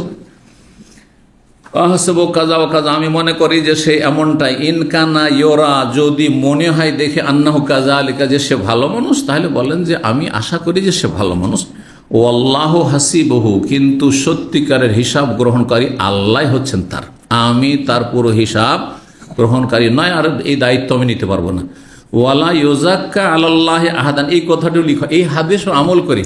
ওয়ালা উযাক্কিহি আলাল্লাহি বা ওয়ালা উযাক্কি আলাল্লাহি আহাদান, আল্লাহর সামনে তার আমি এর বেশি সার্টিফাই করতে পারছি না। আল্লাহ সত্যিকারের তাজকিয়া ঘোষণাকারী, বা সে যে ভালো মানুষ এটার ঘোষণাকারী আল্লাহ, আমি নয়, বাহ্যিক আমি বললাম। ওয়ালা উযাক্কি বা ওয়ালা ইউযাক্কা আলাল্লাহি আহাদুন, আল্লাহর সামনে কারো ভালো মানুষ হওয়ার ঘোষণা করা সম্ভব নয়, আল্লাহ ভালো জানেন, আমি আমার জ্ঞান মোতাবেক বলছি সে ভালো। জি, তো আপনি কিছু লিখে দেন কাউকে অথবা কারো সম্পর্কে বলেন যে আমি জানি যে ছেলেটি ভালো বা লোকটি ভালো, কিন্তু আল্লাহ ভালো জানেন, ব্যাস, এর বেশি না। 55 নম্বরে বলছে বাবু মান আসনা আলা আখি বিমা ইয়ালাম। এতক্ষণ পর্যন্ত যে অধ্যায় চলো সেটা হচ্ছে কি, যে চোখের সামনে প্রশংসা করা নিন্দনীয়, এটা হচ্ছে আসল। কিন্তু ব্যতিক্রম, যদি আপনার নিশ্চিতভাবে জানা থাকে যে লোকটির মধ্যে এই ভালো গুণগুলি আছে, তা বলতে পারবেন না? জানি যে এই লোক হচ্ছে টেকনিশিয়ান, এই লোকের এক্সপিরিয়েন্স আছে, এই লোক এই কাজে খুব পারদর্শী, বলতে পারবো না? দুনিয়ার কাজের ক্ষেত্রে যেমন বলতে পারবো, দিনের কাজেও বা দিন আখলাক চরিত্রের ক্ষেত্রে, আমলের ক্ষেত্রে বলতে পারবো। একটি লোক যখন তাহাজ্জুদ গুজার খুব ভালো মানুষ, আর হারামের ধারে কাছেও নেই, আমি খুব নিশ্চিত জানি, তাহলে তার সম্পর্কে আমার বলতে কোনো অসুবিধা আছে? বলবো, কিন্তু চোখের আড়ালে বলবো প্রথম কথা, এতে কোনো অসুবিধা নেই। আপনি বলেন, অতিরঞ্জন বাড়াবাড়ি করে বলবেন না, হ্যাঁ 9কে 6 করে বা 6কে 9 করে দিবেন না। আর চোখের সামনে যদি বলতে হয়, তাহলে এমন ভালো মানুষ সম্পর্কে বলছেন, চোখের সামনে বললে সে ফুলবে না, অহংকারী হবেন না। 2 নম্বর, এখন চোখের সামনে বলার প্রয়োজন আছে বলে বলছি, প্রয়োজন আছে বলে বলছি। কখনো কখনো প্রয়োজন আছে, যেমন আমাদের দেশে বক্তাকে স্টেজে উঠায়, আর তার ফলে উনি হচ্ছেন এই। এখন যদি না জানে যে উনি কোথা থেকে পাশ করে এসছেন, তার এলেম কতটা, তার খেদমত কতটা, তাহলে অনেকেই চিনবেন। কয়জন কইভাবে জনগণ চিনে, তাহলে মূল্যায়ন করবে না কথাগুলির, ঠিক না? তো বলছেন যে এই অধ্যায় হচ্ছে এমন ব্যক্তি সম্পর্কে যে তার কোন মুসলিম ভাইয়ের গুণগান প্রশংসা করে, বেমাই আলম, এমন বিষয়গুলি সম্পর্কে যে বিষয় সে নিশ্চিত জানে। আপনি জানেন যে সত্যি সে ভালো, সত্যি এই গুণগুলি আছে, তার বলতে পারেন প্রয়োজনে। সাদ বিন আবি ওয়াক্কাস রাদিয়াল্লাহু তাআলা তিনি বলছেন, মা সামিআতু নবী সাল্লাল্লাহু আলাইহি ওয়াসাল্লাম ইয়াকুলু লিআহাদিন ইয়ামশি আলাল আরজ, আমি নবী সাল্লাল্লাহু আলাইহি ওয়াসাল্লামকে কোন ব্যক্তি সম্পর্কে তার জীবদ্দশায় দুনিয়াতে চলাফেরা করছে আর তার সম্পর্কে এখনো বেঁচে আছে আর বলতে শুনিনি একমাত্র একজন ছাড়া, কি বলতে? ইন্নাহু মিন আহলিল জান্নাহ, সে হচ্ছে জান্নাতি। তিনি এক ব্যক্তি সম্পর্কে শুনেছেন, তিনি হচ্ছেন কে? ইল্লালি আব্দুল্লাহ বিন সালাম। আব্দুল্লাহ বিন সালাম ইহুদিদের বড় আলেম ছিলেন। মদিনায় নবী সাল্লাল্লাহু আলাইহি ওয়াসাল্লাম যখন প্রথম ভাষণ দিলেন, তখন তিনিও একটু তামাশা দেখতেছে, দেখি শুনেছি তখন, হ্যাঁ নতুন নতুন মানুষকে, কোনো নতুন মানুষের পদার্পণ ঘটলে সবাই দেখতে আসে, তো ইহুদি আলেমও দেখতে এসেছিল প্রথম। আর দেখার পর চেহারাতে নজর পড়ার সাথে সাথেই সে নিশ্চিত হয়ে গেল যে এই এত সুন্দর চেহারা, নূরানি চেহারা, এই চেহারা মিথ্যাবাদী চেহারা হইতে পারে, হাযা লাইসা ওয়াজহু কাযাব।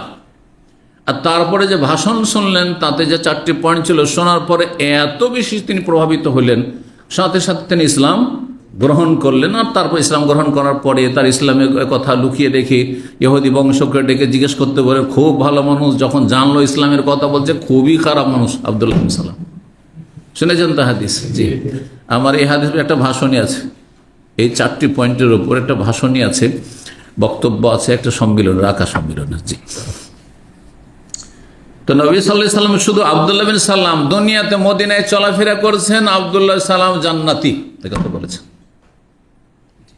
তাহলে এখন প্রশ্ন উঠবে, 10 জন সাহাবী সম্পর্কে যে নবী সাল্লাল্লাহু আলাইহি ওয়াসাল্লাম বলেছেন যে আবু বকর ফিল জান্নাত, ওমর ফিল জান্নাত, ওসমান ফিল জান্নাত, আলী ফিল জান্নাত, এই করে করে যে 10 জন বলেছেন, হ্যাঁ ওই 10 জন ছাড়া তাহলে সমন্বয় কি করতে হবে?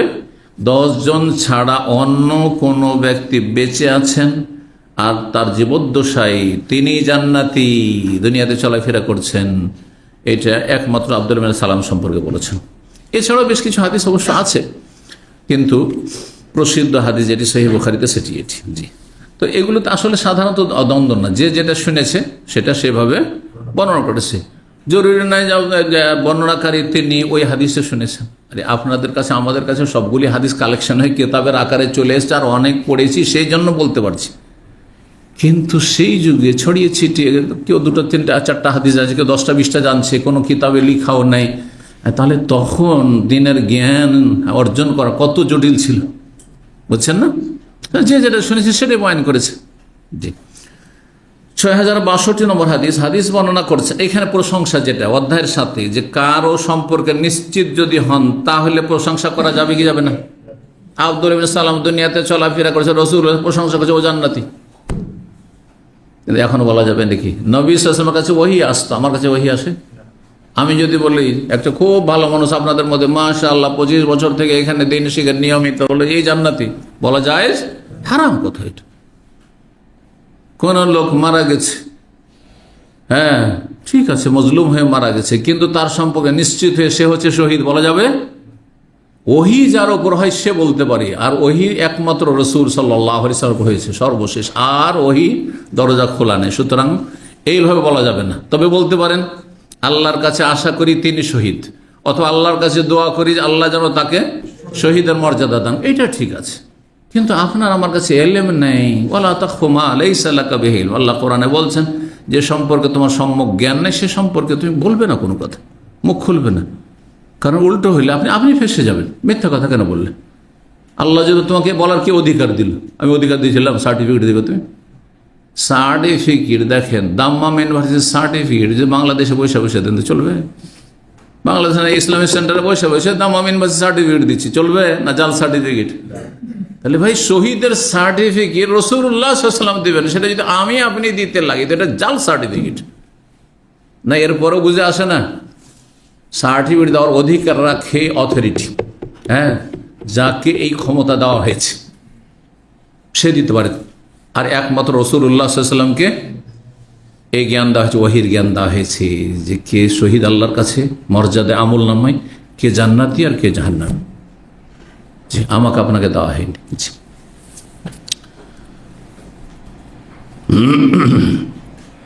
6062 নম্বর হাদিস বর্ণনা করেছেন সালেম বিন আব্দুল্লাহ, তার পিতা আব্দুল্লাহ বিন ওমর থেকে, আন্না রাসূলুল্লাহ সাল্লাল্লাহু আলাইহি ওয়াসাল্লাম হিনা যাকারা ফিল ইজারি মা যাকার, রাসূলুল্লাহ সাল্লাল্লাহু আলাইহি ওয়াসাল্লাম যখন লুঙ্গি সম্পর্কে হাদিস উল্লেখ করলেন, যে হাদিসে কি রয়েছে, টাকনার নিচে যদি লুঙ্গি বা কাপড় ঝুলে তাহলে কি হবে? জাহান্নামে। যে মা আসফালা মিনাল কাবাইন মিনাল ইজারি ফিন্নার, সহিহ বুখারী হাদিসটি এর আগে গিয়েছে। টাকনার নিচে যতটা কাপড় যাবে, হ্যাঁ, ঝুলবে, ততটা কি হবে? জাহান্নামে যাবে। এই হাদিস যখন উল্লেখ করে রাসূলুল্লাহ সাল্লাল্লাহু আলাইহি ওয়াসাল্লাম, আবু বকর সিদ্দিক রাদিয়াল্লাহু তাআলা আনহু বলেন, ইয়া রাসূলুল্লাহ ইন্না ইজারি ইয়াসকুতু মিন আহাদি শিক্কাইহি, আমার লুঙ্গি একদিক থেকে কিন্তু ঝুলে যায় মাঝে মাঝে। কারণ আবু বকর সিদ্দিক রাদিয়াল্লাহু বয়োজ্যেষ্ঠ মানুষ ছিলেন, আর হ্যাঁ, দুবলা পাতলা মানুষ, হালকা শরীর মানুষ, কিন্তু পেট একটু বড় ছিল। যাদের পেট বড় থাকে তাদের কাপড় ফসকে যায়। ফসকে বুঝেন না মানে কাপড় অজান্তে নিচে নেমে যায়। তো কাপড় টাকনার উপরে পড়ে থাকলেও অনেক সময় কি হয়, নিচে অজান্তে চলে যায়। কাপড় লম্বা করে বানাবেন না, আপনি জুব্বায় বানাবেন টাকনার নিচে করে, প্যান্ট বানাবেন টাকনার নিচে করে, এটা হচ্ছে হারাম, যে আপনি বানিয়েছেন হারাম কাপড়। আপনার কাপড় ইসলামী কাপড় না, গায়ের ইসলামী কাপড়। কিন্তু আপনি লুঙ্গি পরে আছেন, লুঙ্গি স্বাভাবিক যেটা থাকে একজন মানুষের লুঙ্গি, আর সেই লুঙ্গি একটু ঢিল হয়ে গেছে, তখন নিচে নেমে গেছে। পায়জামার ফিতা ঢিল হয়ে গেছে, হ্যাঁ, আর তারপরে নিচে নেমে গেছে। হ্যাঁ, প্যান্টের বেল্ট ঢিলা হয়ে গেছে, খিদে লেগেছে, অনেক সময় নিচে নেমে গেছে, হয় না? আর দেখছেন যে টাকা নিচে চলে গেছে, যখনই দেখবেন নিচে গেছে তখন উপরে উঠিয়ে নেন, সে কোনো গুনাহ হবে না, ইচ্ছা করে করেননি আপনি। তো আবু বকর সিদ্দিক রাদিয়াল্লাহু তাআলা আনহুর কাপড় একদিক থেকে কি ঝুলে যেত। লুঙ্গি সাধারণত কি হয়, লুঙ্গি পরা তো আমরা সবাই জানি, লুঙ্গি কখনো কখনো হয় কি পিছন দিকে ঝুলে যায়, কারো আবার সামনের দিক থেকে, হ্যাঁ, ঝুলে গেছে, পিছন দিক থেকে উঁচা করে পড়েছে, কিন্তু মোড়ানো আছে, কিন্তু সামনের দিকে ঝুলে গেছে, এরকমটা হয়। তো একদিক থেকে আমার লুঙ্গি কি হয়, ঝুলে যায়, মানে মাটিতে লেগে যায়। তাহলে কি আমি জাহান্নামে যাব? আমি কি জাহান্নামে নাকি? ভয় পেয়েছেন এই জাহান্নামের শাস্তির কথা শুনে। বললেন রাসূলুল্লাহ সাল্লাল্লাহু আলাইহি ওয়াসাল্লাম, ইন্নাকা লাস্তা মিনহুম, তুমি ওই জাহান্নামীদের অন্তর্ভুক্ত না, তুমি ওই দলে শামিল না যে যাদের টাকনার নিচে কাপড় গেলে, হ্যাঁ, জাহান্নামে যাবে। একদল বলে যে তুমি, হ্যাঁ, অহংকার বশত তুমি কাপড় ঝুলাচ্ছ না, সুতরাং তুমি জাহান্নামে না। আর যারা অহংকার বশত ঝুলাবে তারা জাহান্নামে যাবে। এটা কোথায় আছে? ওই হাদিস আছে, মা আসফালা মিনাল কাবাইন মিনাল ইজারি ফিন্নার, টাকনার নিচে যতটা কাপড় যাবে জাহান্নামে যাবে। এখানে অহংকারের কথা নেই, কিন্তু জাহান্নামের শাস্তির কথা রয়েছে। অহংকারের কথা অন্য হাদিসে রয়েছে, আর শাস্তিও অন্য রয়েছে। মানজাররা সাওবাহু খয়ালা, যেই ব্যক্তি নিজের কাপড় লটকাবে, ঝুলাবে অহংকার করে, লাম ইয়ানজুরিল্লাহু ইলাইহি ইয়াওমাল, আল্লাহ কিয়ামতের দিন হাসর মাঠে তার দিকে রহমতের দৃষ্টিতে তাকাবেন না। তাহলে রহমতের আল্লাহর দৃষ্টি পাবেন না, আল্লাহ রহম করবেন না তার উপর। ওই পানিশমেন্ট হচ্ছে কার জন্য? যে অহংকারের সাথে। একজন অহংকার করে কাপড় ঝোলায়, আর একজন বিনা অহংকারে, হ্যাঁ, লম্বা করে জুব্বা বানিয়েছে, লম্বা করে প্যান্ট তৈরি করেছে, শুধু মসজিদে আসলে একটু ফোল্ড করে নেয়। অহংকার থাক আর না থাক, জাহান্নামে যাবে। বুঝছেন না? দুই হাদিসকে একসাথে লাগাবার কোনো প্রয়োজন নেই, এখানে অধিকার নেই আপনার, কারণ দুই হাদিসের শাস্তি দুই রকম। শেখ ইবনে বাজ রাহিমাহুল্লাহ, সৌদি আরবের যে বিগত প্রধান মুফতি, তিনি এই ব্যাখ্যা করেছেন। তারপর আরেকটি কথা শুনুন, আবু বকর সিদ্দিক রাদিয়াল্লাহু তাআলা যখন কাপড় টাকনা নিচে চলে যেত তখন তিনি অভিযোগ, ইয়া রাসূলুল্লাহ তাহলে আমি কি জাহান্নামে যাব? তো নবী সাল্লাল্লাহু আলাইহি ওয়াসাল্লাম তাকে কি করলেন, সার্টিফিকেট দিলেন যে তুমি সেই দলে না, মানে জাহান্নামীদের দলে না, ঠিক না? কিন্তু ওমান জাক্কানি, ওমান জাক্কাকা, আপনাকে আমাকে কে সার্টিফিকেট দেবে যে আমার জুব্বা টাকনা নিচে ঝুলতে থাকবে, আমার পায়জামা ঝুলতে থাকবে, আর বলবে আমার প্যান্ট ঝুলতে থাকবে, আর বলে যে না না না না আমি অহংকার করি না, এই আপনি অহংকার মুক্ত, আমি অহংকার মুক্ত, এই সার্টিফিকেট কে দেবে? নবী আছেন? নবী সাহেব যদি থাকতেন আর তার কাছে ওহী করা হইতো, যে অমুক, যদিও টাকনার নিচে কাপড়, তার মধ্যে অহংকার নেই, সুতরাং সে জাহান্নামে যাবে না। আমার কাছে সার্টিফিকেট নেই, আপনাদের কাছে সার্টিফিকেট নেই, কিন্তু আবু বকরের কাছে সার্টিফিকেট আছে। বুঝতে পেরেছেন না? জি। সেই জন্য এসব বাহানা চলবে না। এক সেই আরবরা এরকমই করে, না না না না আমার মধ্যে অহংকার নেই। আরে তোমার মধ্যে অহংকার নেই, এই সার্টিফিকেট কে দেবে? এটা দাবি তোমার। দাবি করলে কি লাগে? দলিল লাগে।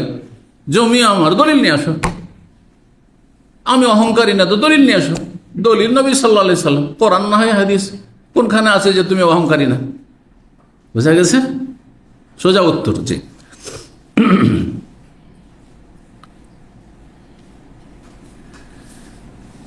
56, নবী সাল্লাল্লাহু আলাইহি সাল্লাম প্রশংসা করলেন না? করলেন না। কিন্তু এখানে যে প্রশংসা আবু বকর করা হলো যে তুমি জাহান্নামীদের দলে না, এ থেকে আবু বকরের মধ্যে অহংকার চলে আসবে? যে জান্নাতি হয়েই যখন গেছি তার নামাজ রোজা করে লাভটা কি? দরকারি বা কি করেছেন? না আরো বেশি শুকরিয়া আদায় করেছেন?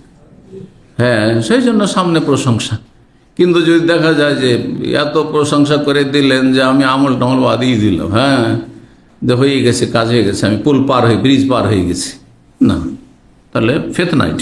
56 নম্বর অধ্যায় বাবু কওলিল্লাহ তাআলা, এই অধ্যায় আছে মহান আল্লাহর বাণীর তাৎপর্য সম্পর্কে। আল্লাহ কি বলছে সূরা নাহল আয়াত নম্বর 90, ইন্নাল্লাহ ইয়ামুরু বিল আদলি ওয়াল ইহসান, নিশ্চয় আল্লাহ মানব জাতিকে নির্দেশ দিচ্ছেন। কি নির্দেশ দিচ্ছেন? বিল আদল, সুবিচার কায়েম করার, সুবিচার প্রতিষ্ঠা করার, ন্যায় নীতি অবলম্বন করা, ন্যায় বিচার করবেন, ন্যায় সঙ্গত কথা বলবেন, কথা কাজে ন্যায় নীতি অবলম্বন করবেন। ওয়াল এহসান, এবং সদাচরণ করবেন। এহসান সকল সৃষ্টির সাথে সদ্ব্যবহার। সহিহ মুসলিম হাদিস রয়েছে সব কিছুর সাথে সদ্ব্যবহার। এই যে পানিটার সাথে সদ্ব্যবহার হচ্ছে, অনেকেই কিন্তু পানি নিচ্ছেন, এতটুকু খেলেন আর বাকিটা ফেলে দিয়ে চলে গেলেন, আপনি অসৎ আচরণ করলেন এর সাথে। বুঝছেন না? পানি খেলেন আর রাস্তাতে এটা ফেলে দিলেন, আপনি 25 রাস্তাতে ফেলে দিয়ে চলে গেলেন, যে ক্লিনার আছে সাফ করার জন্য, আপনি অসৎ আচরণ করলেন, আপনি খারাপ আচরণ করলেন। যেখানে ফেলার জায়গা সেখানে ফেলবেন আপনি, আর যতটা পান করতে ততটা নেবেন আপনি। খাবার দাবার ভালো দেখে নিয়ে নিলেন আর খেতে পারলেন না, ছেড়ে দিলেন আপনি। বাড়িওয়ালাও সেটাও পরিষ্কার পরিচ্ছন্ন থাকতো, যদিও তো খেতে পারত, তাও সুযোগ দিলেন না, আর নিজেও খেলেন না আপনি। এটা আমার জন্য কষ্টকর। আমার বাসাতে এসে যদি এরকম কাজ করে, আমি সাথে সাথে বলে দিই যে আপনি কেন নিলেন তাহলে, আর আমি চাপিয়ে দিই না। ওই জন্য শুধু প্রথমবারে ভাতটা দিই মেহমানকে, যারা আমার সাথে খেয়েছে, দ্বিতীয়বারে ভাতও দিই না, কারণ ভাতও বেশি হইতে পারে, আর তরি তরকারি তো দিই না, কারণ কাউকে চিকেন দেবো, ও দেশি মেজাজ আছে, পোলট্রি খাবে না, ও দেবই না তোমাকে। আর একজনে গরু দেবো বলছে, না না আমি গরু খাই না, আমার প্রেশার আছে, কোলেস্ট্রল আছে, না দেবো না। খাসি দিয়ে দেবো বলছে, না না আমি কোনো গোস্তি খাই না, না দেবো না। বুঝছেন না? আর একজনকে ইলিশ মাছ খুব ভালো করে, আমি খুব পছন্দ করি, অমুক করি, দিলাম, বলছে আমি এত কাঁটাওয়ালা মাছ খেতে পারি না। আরে বিপদ। বুঝছেন না? কিছুই দিই না আমি। সবজি আমি পছন্দ করি, সালাদ পছন্দ করি, অনেকে সালাদ গিলাম, মানে তিতা ওষুধ গিলা ওর চাইতে ভালোর জন্য। সালাদ খাবে না, সবজি খাবে না, তোকে দিয়ে তো আমি ফাঁসিয়ে দেবো। দেবো না আমি, আপনার লাগে উঠছি না আপনি। আর নাহলে জিজ্ঞাসা, দেবো অল্প করে দিই, আর দেবো আচ্ছা দেন দেন। অনেকে আমি দেখেছি এরকম 2-1 লোক যে নিষেধও করছেন না, আবার দিয়েও দিলাম, আর তারপরে খেলো না, নষ্ট করে ছেড়ে দিল। আপনি নাজায়েজ কাজ করলেন। আপনি ওটা আমরা খেতাম, জি, অন্য কারো কাজে লাগতো। তো এহসান বলছি সব কিছুর সাথে, খাবারের সাথে এহসান, পানির সাথে এহসান, প্রতিটি বস্তুর সাথে, পশু পাখির সাথে এহসান। জি, সদাচরণে আল্লাহ নির্দেশ দিয়েছেন। 2টো নির্দেশ এখানে, ইন্নাল্লাহ ইয়ামুরু বিল আদলি ওয়াল ইহসান তিনটি, ওয়া ইতাই যিল কুরবার আত্মীয় স্বজনদেরকে আল্লাহ দিতে নির্দেশ দিচ্ছেন। দেন, আপনি নেওয়ার কথা বলেননি। যেমন আত্মীয় স্বজন আপনার বেশি পয়সা হলে আপনি নেওয়ার ধান্দায় থাকেন না, দিতে বলছেন, যা আছে তার থেকে দেন আপনি। যারা দিতে পারে তাদের উপর কেউ অসন্তুষ্ট হয় না, কিন্তু নিতে যারা চায় তাদের ক্ষেত্রে মনক্ষুণ্ণ হয়।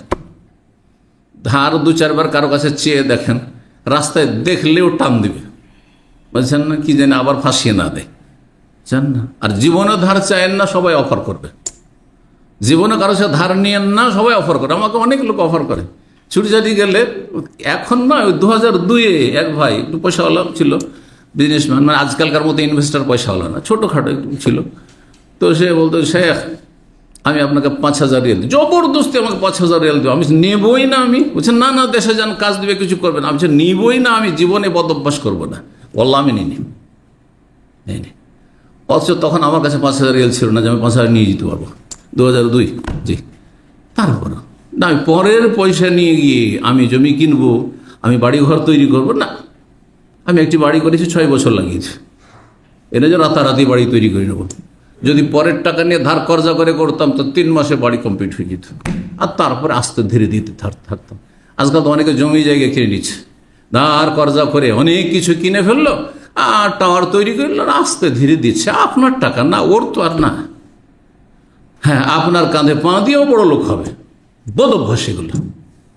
হ্যাঁ, এইরকম লোককে কেউ ভালোবাসবে না। পক্ষান্তরে যে কারো ধার ধারে না, এটা অহংকার নয়, কিন্তু এটা হচ্ছে ব্যক্তিত্ব।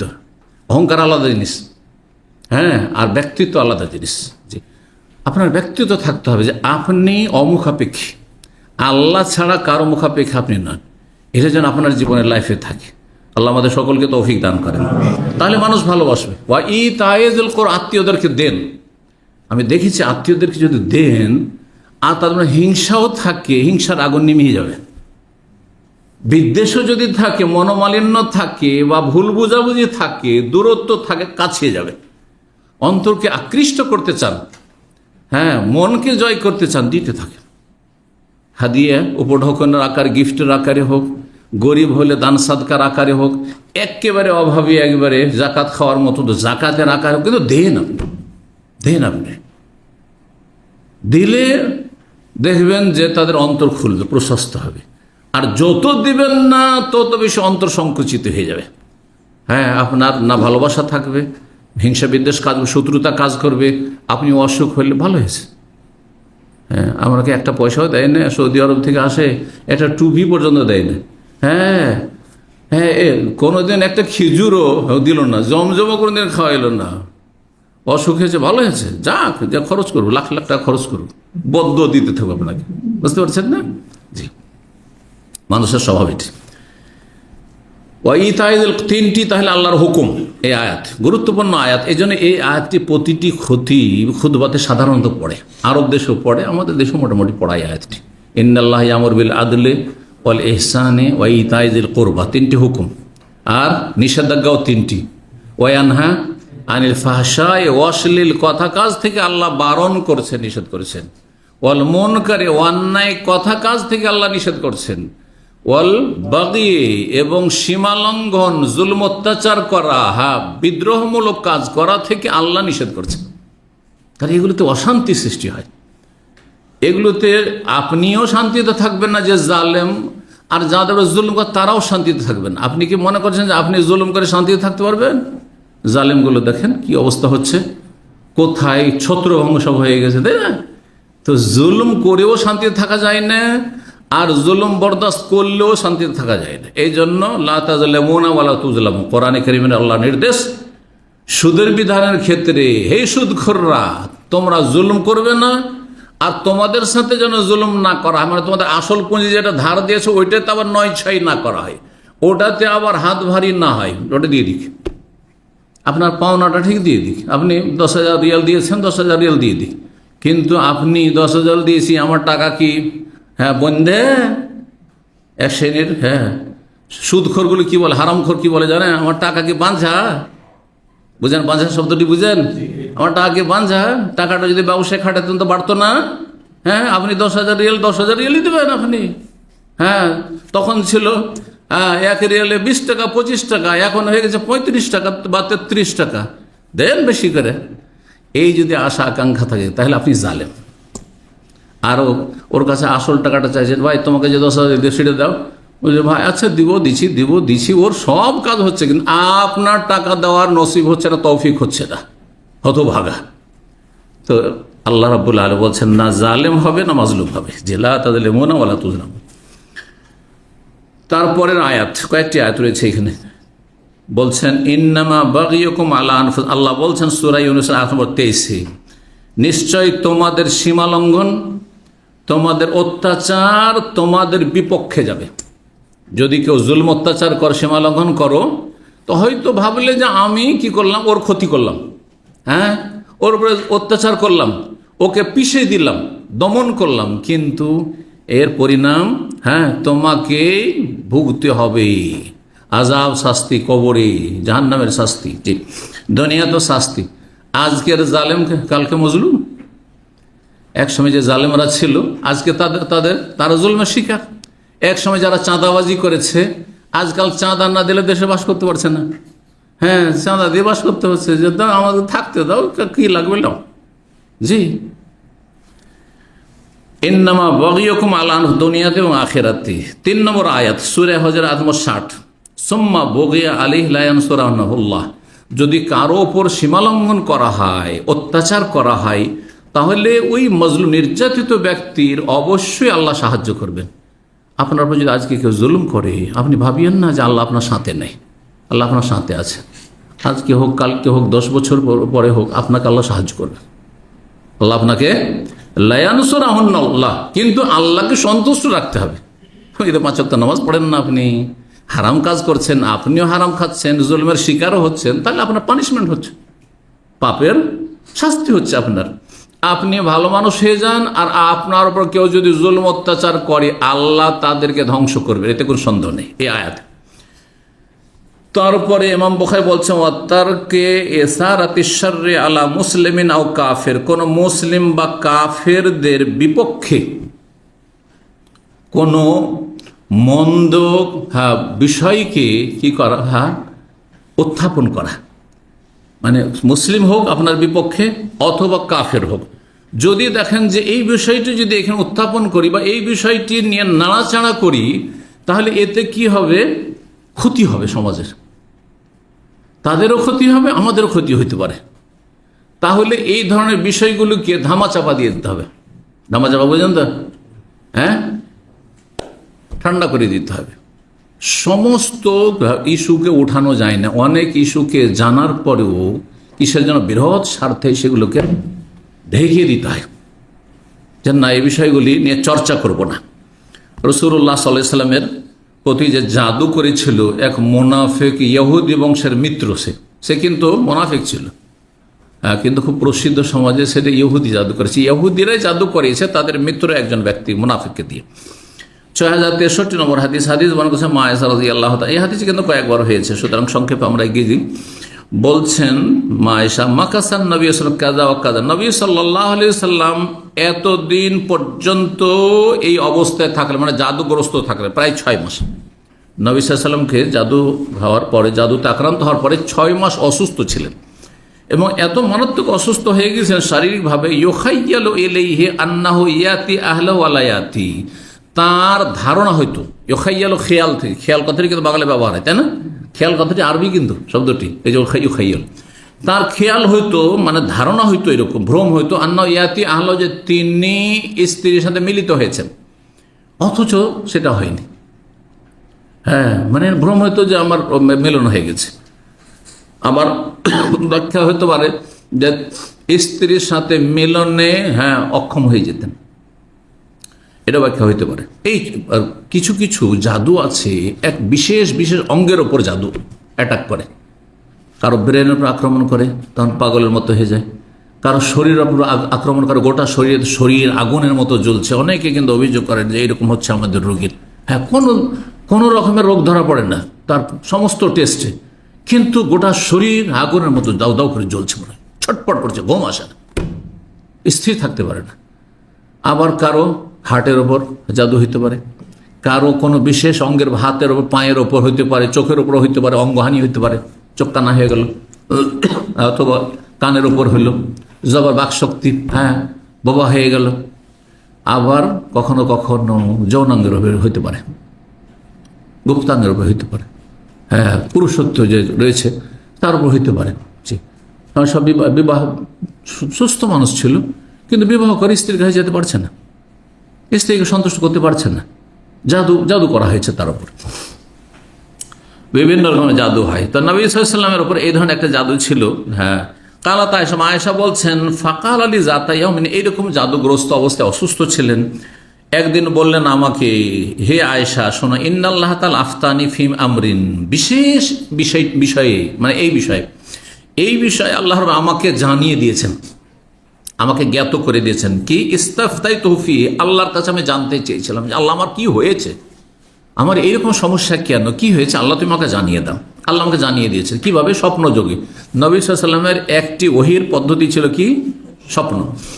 আতানি রাজুলান, আমার কাছে দুইজন আগন্তুক আসলো, পুরুষ। ফাজালাস আহাদুহুমা ইনদা রিজলি, একজন আমার পায়ের কাছে বসে গেল, আমি শুয়ে আছি। ওয়াল আখার ইনদা রাসি, আরেকজন বসে গেল মাথার কাছে, ঘুমন্ত অবস্থায়, ঘুমিয়ে আছেন, স্বপ্ন দেখছেন। দুইজনে কিন্তু ফেরেশতা, কারণ নবীর কাছে কোনো শয়তান জিন আসতো না, স্বপ্নে ফেরেশতা আসতো। ফাকাল ইনদা রিজলি, আমার পায়ের কাছে যে লোকটি বসলো, মানুষের রূপ ধারণ করে মনে হচ্ছে, লিল্লাজি ইনদা রাসি, ওই ব্যক্তিকে বলল যে আমার মাথার কাছে বসে আছে, মা বালুর রাজুল, এই লোকের কি হয়েছে? কালা মাতবুবুন, মানে মাসহুর, ইয়ানি মাসহুরান, সে জাদুগ্রস্ত, তাকে কি করা হয়েছে? জাদু করা হয়েছে। কালা, তখন আরেকজন বলছে, মান তাব্বাহু, কে জাদু করেছে? কালা লবিদ বিন আসাম, আসামের সন্তান লবিদ বিন আসাম। কাল অফিমা, কিসে জাদু করেছে? তাহলে জাদু বিশেষ কোনো কিছুতে করা হয়, বিশেষ করে শরীরের কোনো অংশ যদি পেয়ে যায়, ব্যবহৃত বস্তু অথবা শরীরকে টাচ করেছে, তাহলে সেটা জাদু দ্রুত আক্রমণ করে। যেমন ব্যবহৃত কাপড়, অথবা আপনার শরীরের একটু ঘাম, শরীরের আপনার পশম, যে কোনো চুল, দাড়ি, চিরুনি করেছেন, চিরুনিতে আপনার হয়তো পেয়ে গেছে, চুল পেয়ে গেছে, যেটা চিরুনি ব্যবহার করে, চিরুনির দানা, এই ধরনের আপনার জুতো, স্যান্ডেল। এই জন্য যারা অনেক বড় মানুষ, অনেক পয়সাওয়ালা মানুষ, বা অনেক বড় নেতৃত্বে পৌঁছে গেছে, রাষ্ট্রনায়ক, তারা তাদের ব্যবহৃত কাপড় বাইরে আউট হতে দেয় না। বুঝতে পারছেন না?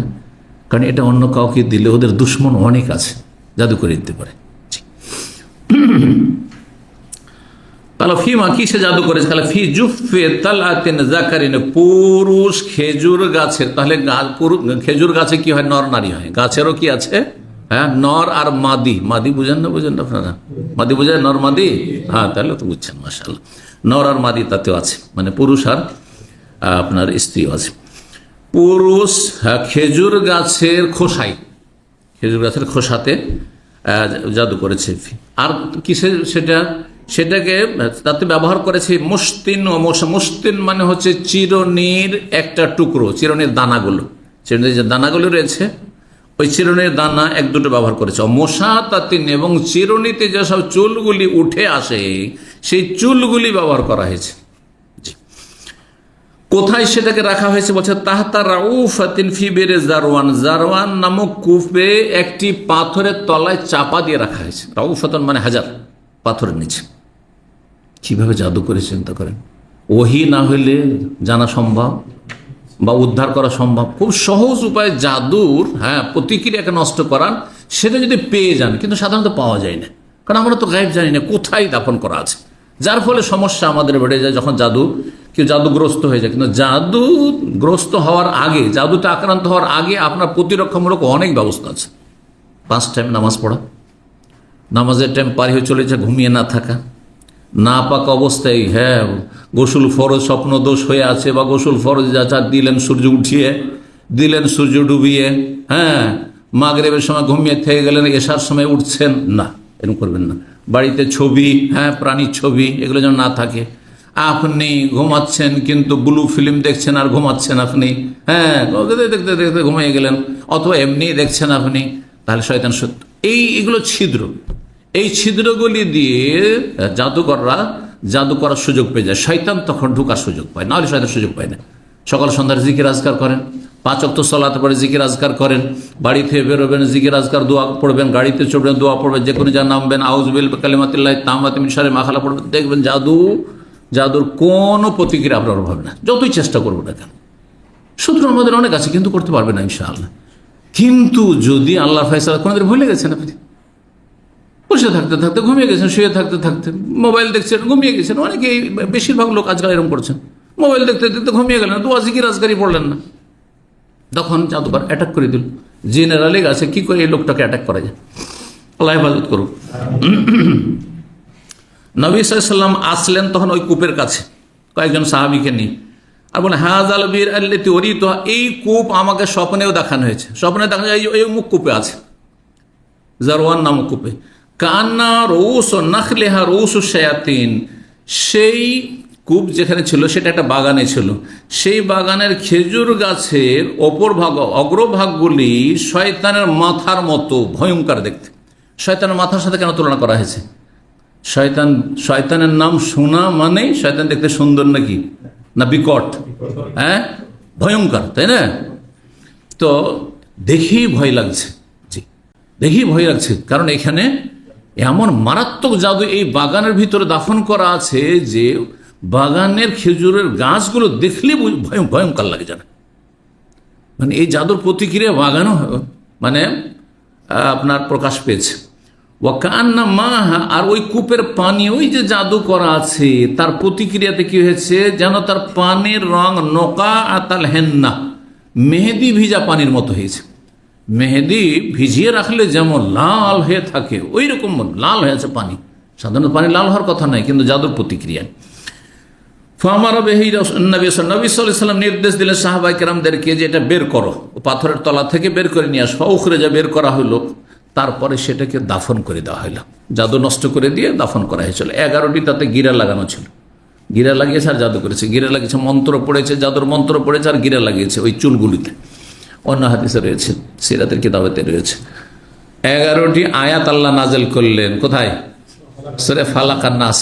11টি আয়াত দিয়ে রাসূলুল্লাহ সাল্লাল্লাহু আলাইহি সাল্লাম দম করেছেন, হ্যাঁ রুকিয়া করেছেন, আর জাদুর প্রতিক্রিয়া নষ্ট করা হয়েছে। তারপরে সেটাকে নষ্ট করে দেওয়া হয়েছে, দাফন করে দেওয়া হয়েছে। কালাত আয়েশা বললেন, ফাকুলতু ইয়া রাসূলুল্লাহ, হে আল্লাহ রসুল, ফাহাল্লা তানি তানাশশারতা, আপনি বিষয়টি কেন প্রকাশ করলেন না? সাহাবায়ে কেরামদেরকে জানাইতেন এই যে দেখো জাদু করেছে আমাকে, হ্যাঁ, আর এই যে 6 মাস ধরে আমি অসুস্থ হয়ে আছি, সবাইকে জানাইতেন।